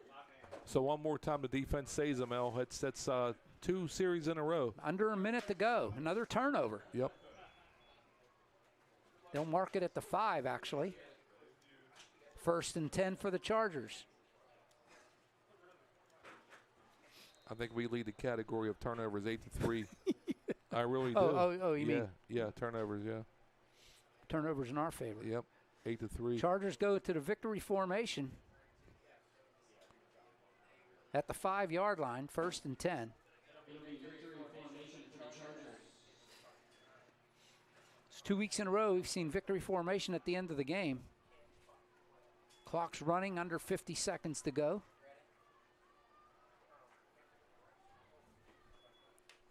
And what do we got going on here? They want the play clock restarted. 35 seconds to go. They take a knee. And that should be it. We're 29 seconds left on the clock. The teams head to their sidelines. And we have a final. So finally your Chargers pull it out, El, in dramatic fashion as they move their Black Hills Conference record to 2-1 heading into Burgettstown. And Burgettstown is no slouch, as we well know. I mean, they almost pulled one out an upset last week, or this past night, Friday, against Cornell. Cornell was ranked, what, 3rd or 4th by WPIL? They're by up the there Post now, Gazette. yeah. So, yeah. So, Chargers come away with a victory. They go to 2-1 Yeah, 2-1 in section. They're 3-3 overall, and doing what they have to do, Marty. I mean, they have to win these games these next couple weeks, and next week, like you said, Burgettstown. It's going to be no easy task, but they're going to have to come away with a victory if they want to have a look at playoffs. But the Chargers getting it done. You can see getting the players back or helping. Brandon Brazell, what a boost he's been to this team this week, and Tate being able to play, he was helpful, and it's just slowly going to get better. And I'm liking what I'm seeing with Colby Swigert, and I think he's going to fit in real nice with this team. Yeah, I think so too, El. But boy, what a big boost by Brandon Brazell coming back tonight. And I'm not just trying to favor. I'm just saying he had a heck of a game today. He really did, with running the ball, interceptions, and I'm going to tell you, he ran it right down their throat in the 4th quarter to really put it away for the Chargers, because your Chartiers-Houston Buccaneers never had a chance in the 4th quarter. we just ran it down their throat and really salvaged the win, 21-12. Yeah, we took a page out of the Chartiers-Houston playbook and just, like you said, in the second half, we just ran. And we know the Chargers like to throw the ball now and again, but didn't need to. Like I said, it wasn't broke. They didn't fix it. And it wasn't pretty, but the Chargers come away with a 9-point victory, 21-12 over the Buccaneers, and have to look forward to the Blue Devils next week. Yeah, up at Hill Stadium over there, Saturday afternoon at Saturday 1 o'clock. afternoon, You'll be 1 calling o'clock that affair. game. Yep. I won't be there. Christian and Elle will be there, so listen in at 1 o'clock if you want to watch it and listen. Or come on down. Saturday afternoon. And take a trip to Washington County. When you leave there, they have the Apple Festival in Hickory, which is about 5 miles up the road. Seriously, good time. It's next weekend. Always a good time up that way in Washington County. Have yourself a nice little apple pie and some vanilla ice cream. But, yeah, it's always good up in that way, in that part. But Mr. Brazel's going to give me the stats here. Thank you, Mr. Brazel. But victorious homecoming game for the Chargers as they take care of the Buccaneers. The Buccaneers remain scoreless. They are winless. They are 0-6, 0-3 in the section. As we said, Chargers go to 3-3 overall and 2-1 in section play, and it positions them well. I mean, you'd like to have that win last week, or but hey, it is what it is, and you just got to deal with it. I mean, that Fort Cherry team was very good, and you just can't let it get to you. But Chargers getting it done on homecoming, and for all the alumni, hope you that came back and are here, I hope you enjoyed it, and I hope you have safe travels back to wherever if you're not in the area. And of course, King and Queen were crowned tonight. Yeah, they were, Al, and that's a great thing. So Riley Mr. Bush and Mr. Tate and Dorian Tate, King and Queen. So congratulations to those two. That's nice. So hey, Al, I got the final from unofficial. Brady went 19 for 96 on the ground with 1 touchdown and a couple interceptions. But yeah, welcome back, Brandon Brazel and Brady, 8 for 34. But yeah, everybody, what a great effort by the Chargers there in the second half. They fixed it. They found out what they were doing wrong, Al. Again, 9 minutes off the clock, going into the third and the fourth quarter. That's pretty big. That's exactly why they were victorious tonight by 9 points. Getting it done. Chargers, as we said, on the road next week. It'll be fun. You know what? I haven't been to that stadium for a couple years, and to be honest with you, I don't think I've ever broadcast from there. It's very small. Small, yeah. It's very small. It's off of Route 18 in Burgettstown. Yeah, I know where it's at. I got family over there, and it's very small. But hey, expect a good game. There's no question. Oh there. yeah, they're not going to lie down for you. The Burgettstown, the Blue Devils, they always bring it, and they make you earn the wins when you play against them. Yeah. So, as a matter of fact, last year, Burgettstown, I want to say we lost to them, I believe. I think we did lose to them, 22-19. I think it was in the last quarter. Yeah. It was like a last-minute heroics by the Blue Devils to win that game, and that was here at Moon Stadium. So we got to go down and play on natural grass next week. Well, the big man on campus down there is Brody Kozier. He's Right. your quarterback. And I saw Mr. Druga here tonight. He's the head coach over at Burgettstown, and they were scouting. Well, I don't blame him either. If I was off tonight, I would be scouting too. Oh, yeah. But that's your next opponent. But, yeah, so we'll see what happens here next Saturday, y'all. All right. Chargers come away with a victory. 21-12 over the Buccaneers of Chartiers-Houston. And got a feel for the Buccaneers, still looking for their first win of the season. Next week, they will take on Carlington at home for them. So another opportunity for them. Carlington, they showed us some stuff, but I think this Buccaneer team has a chance against Carlington. We'll see what happens. Yeah. But the Chargers and the Buccaneers do battle today, and a couple bright spots for the Chargers, things that I like to focus on. Colby Swigert, his first game as a Charger, he's showing that he can add something to this team and be a positive adventure. The downside of him is because he transferred in, should the Chargers make the playoffs, he's ineligible for the playoffs. However, he can help them down the stretch to get to that point. I have to say a silent MVP tonight is Patty Allmeyer. Oh. No question. I mean, he was scooting the ball downfield. He was pooching kicks, putting them through the uprights, So he did a great job tonight. Patty Allmeyer really come on tonight. So he's another unspoken hero tonight for these Chargers. Yeah, guys like Brandon and Cam, you expect stuff out of that, and I see Cam down here walking around right now, and whenever you're not calling their name all the time, but they're not running up right at you, you know you're doing your job, and they rarely ran at Cam tonight. So and he was doing his job pushing in the backfield as well. I mean, when Walsh was getting loose, he was usually one of the guys chasing him back there. So yeah, for sure.